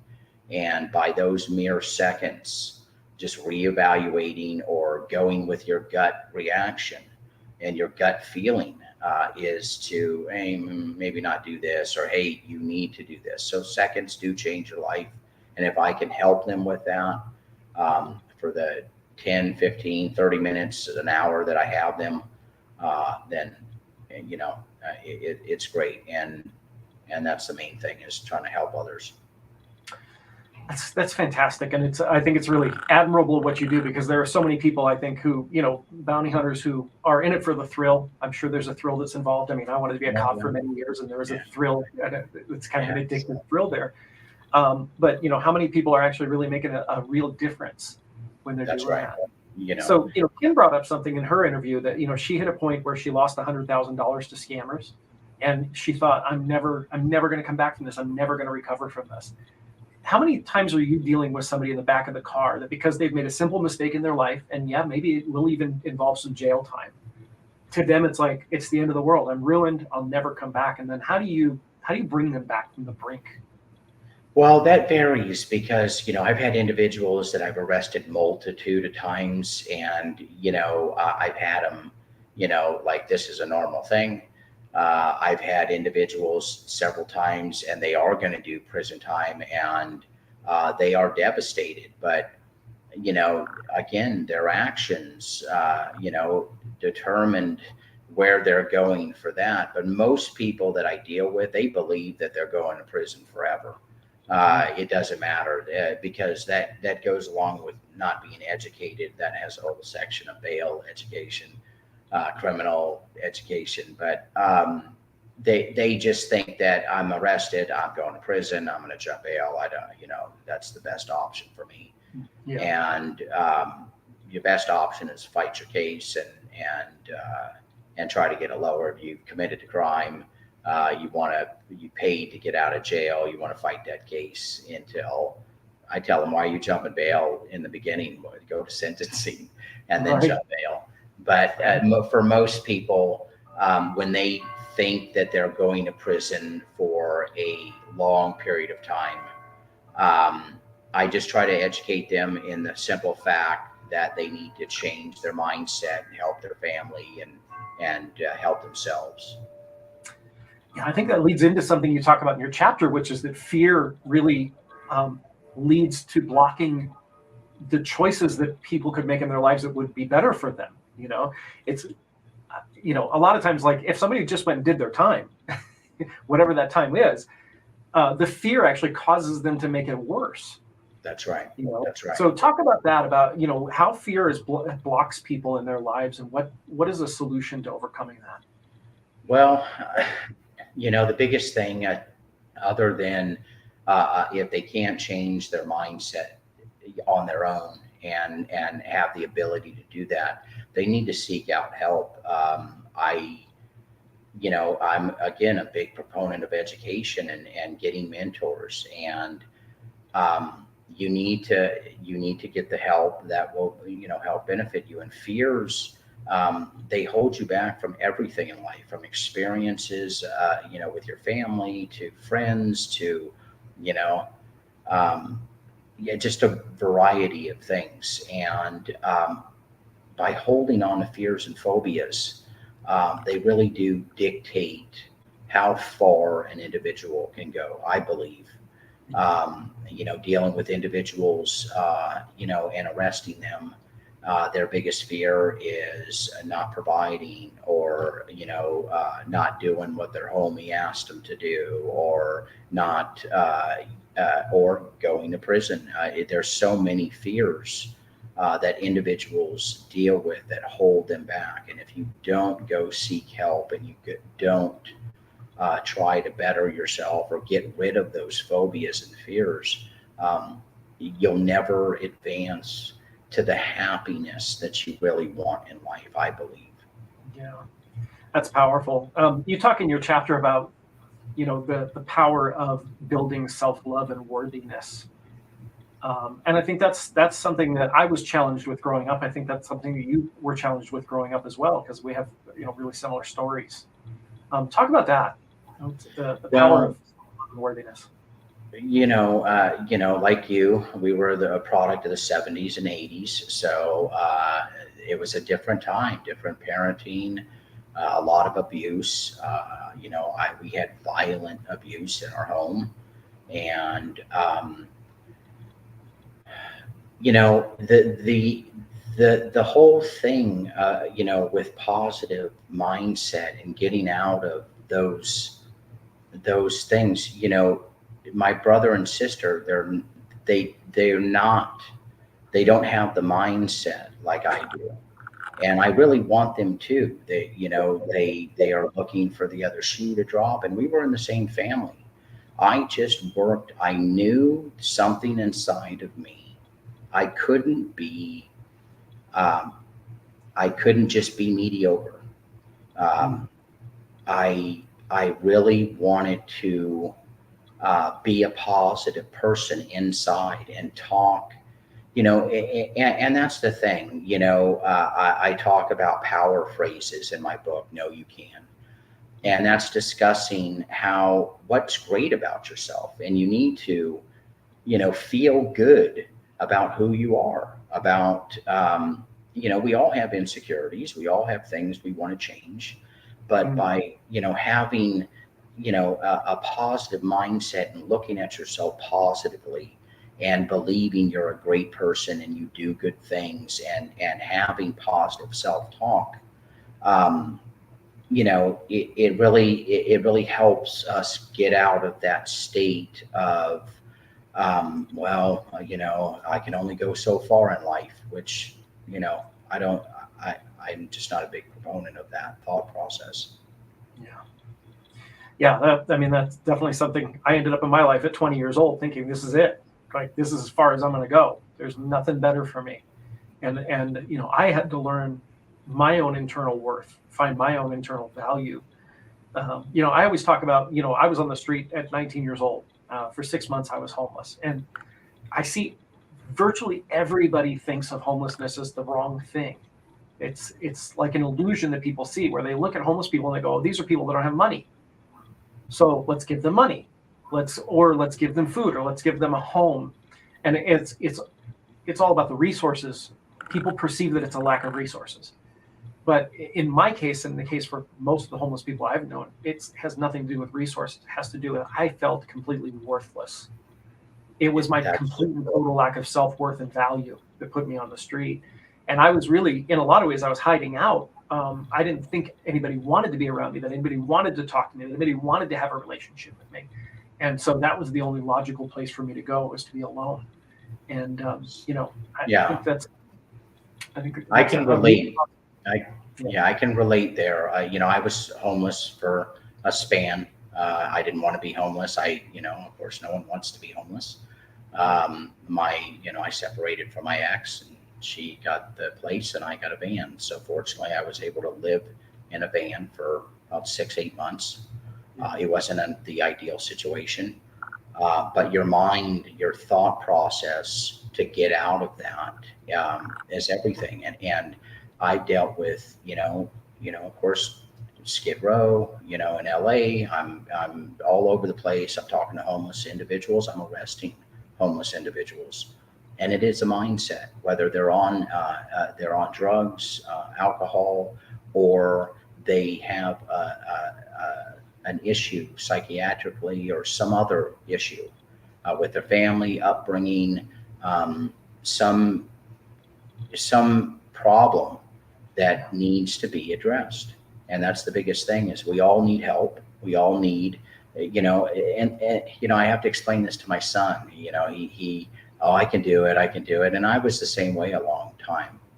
Yeah. We seek out help from everyone. We have a coach when we're young. We have coaches all growing up in high school and everything else. We have mentors. We have doctors. We have everybody helping us.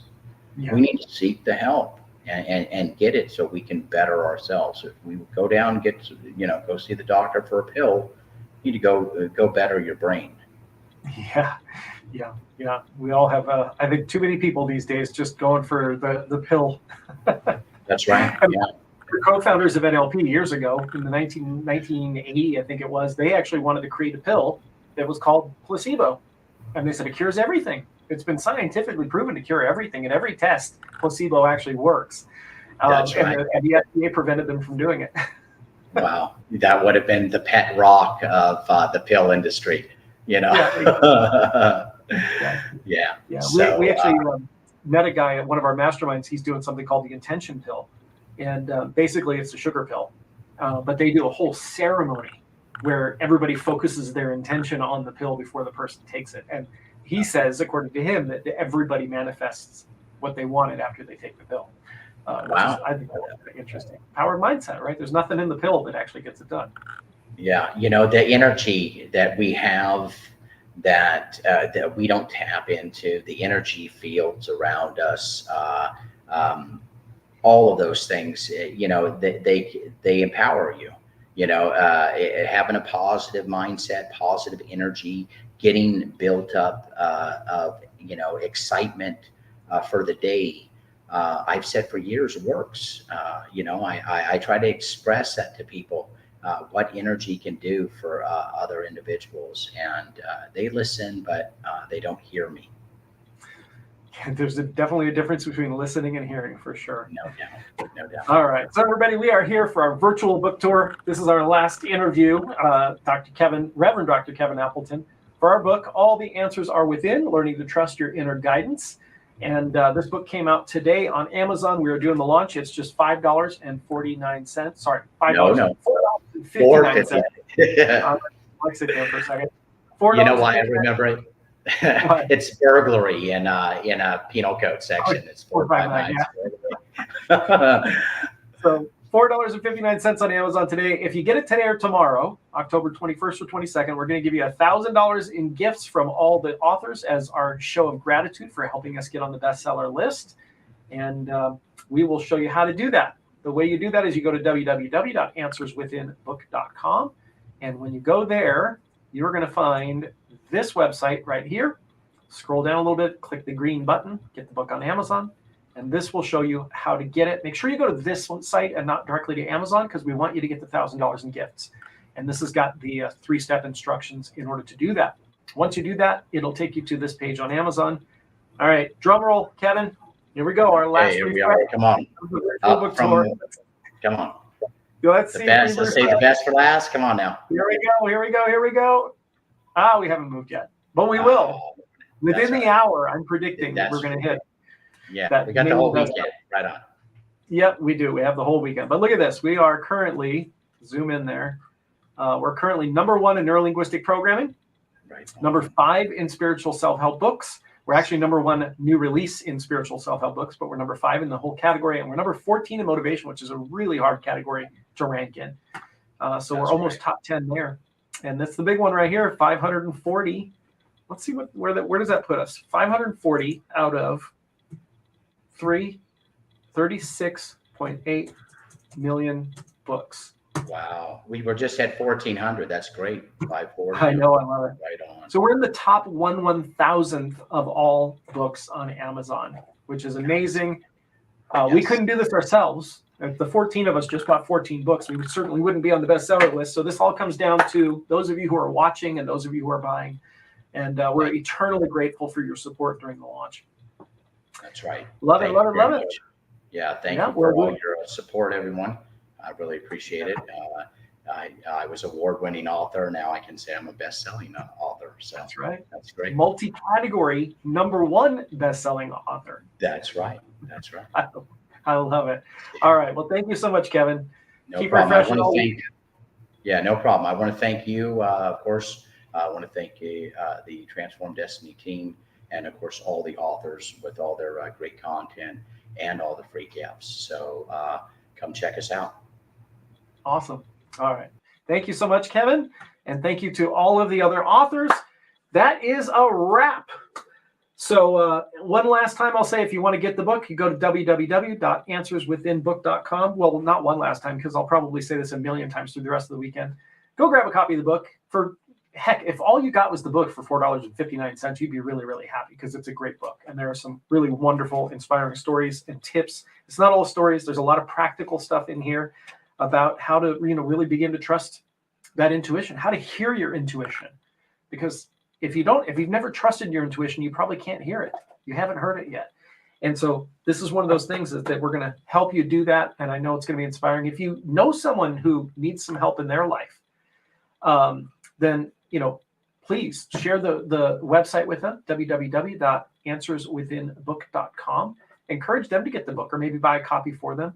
And I know that they're going to love it as well. And, we had this last book that we did, which was Becoming Positively Awesome. We launched this one in April. This was also a collaboration that we did. We had many people write back to us and say that this book changed their lives, which is the most touching thing for me. It's not about the money for us. We're actually not making any money on this book launch. We lowered the price down to the absolute lowest it could go, which means Amazon is the only one making money on the book.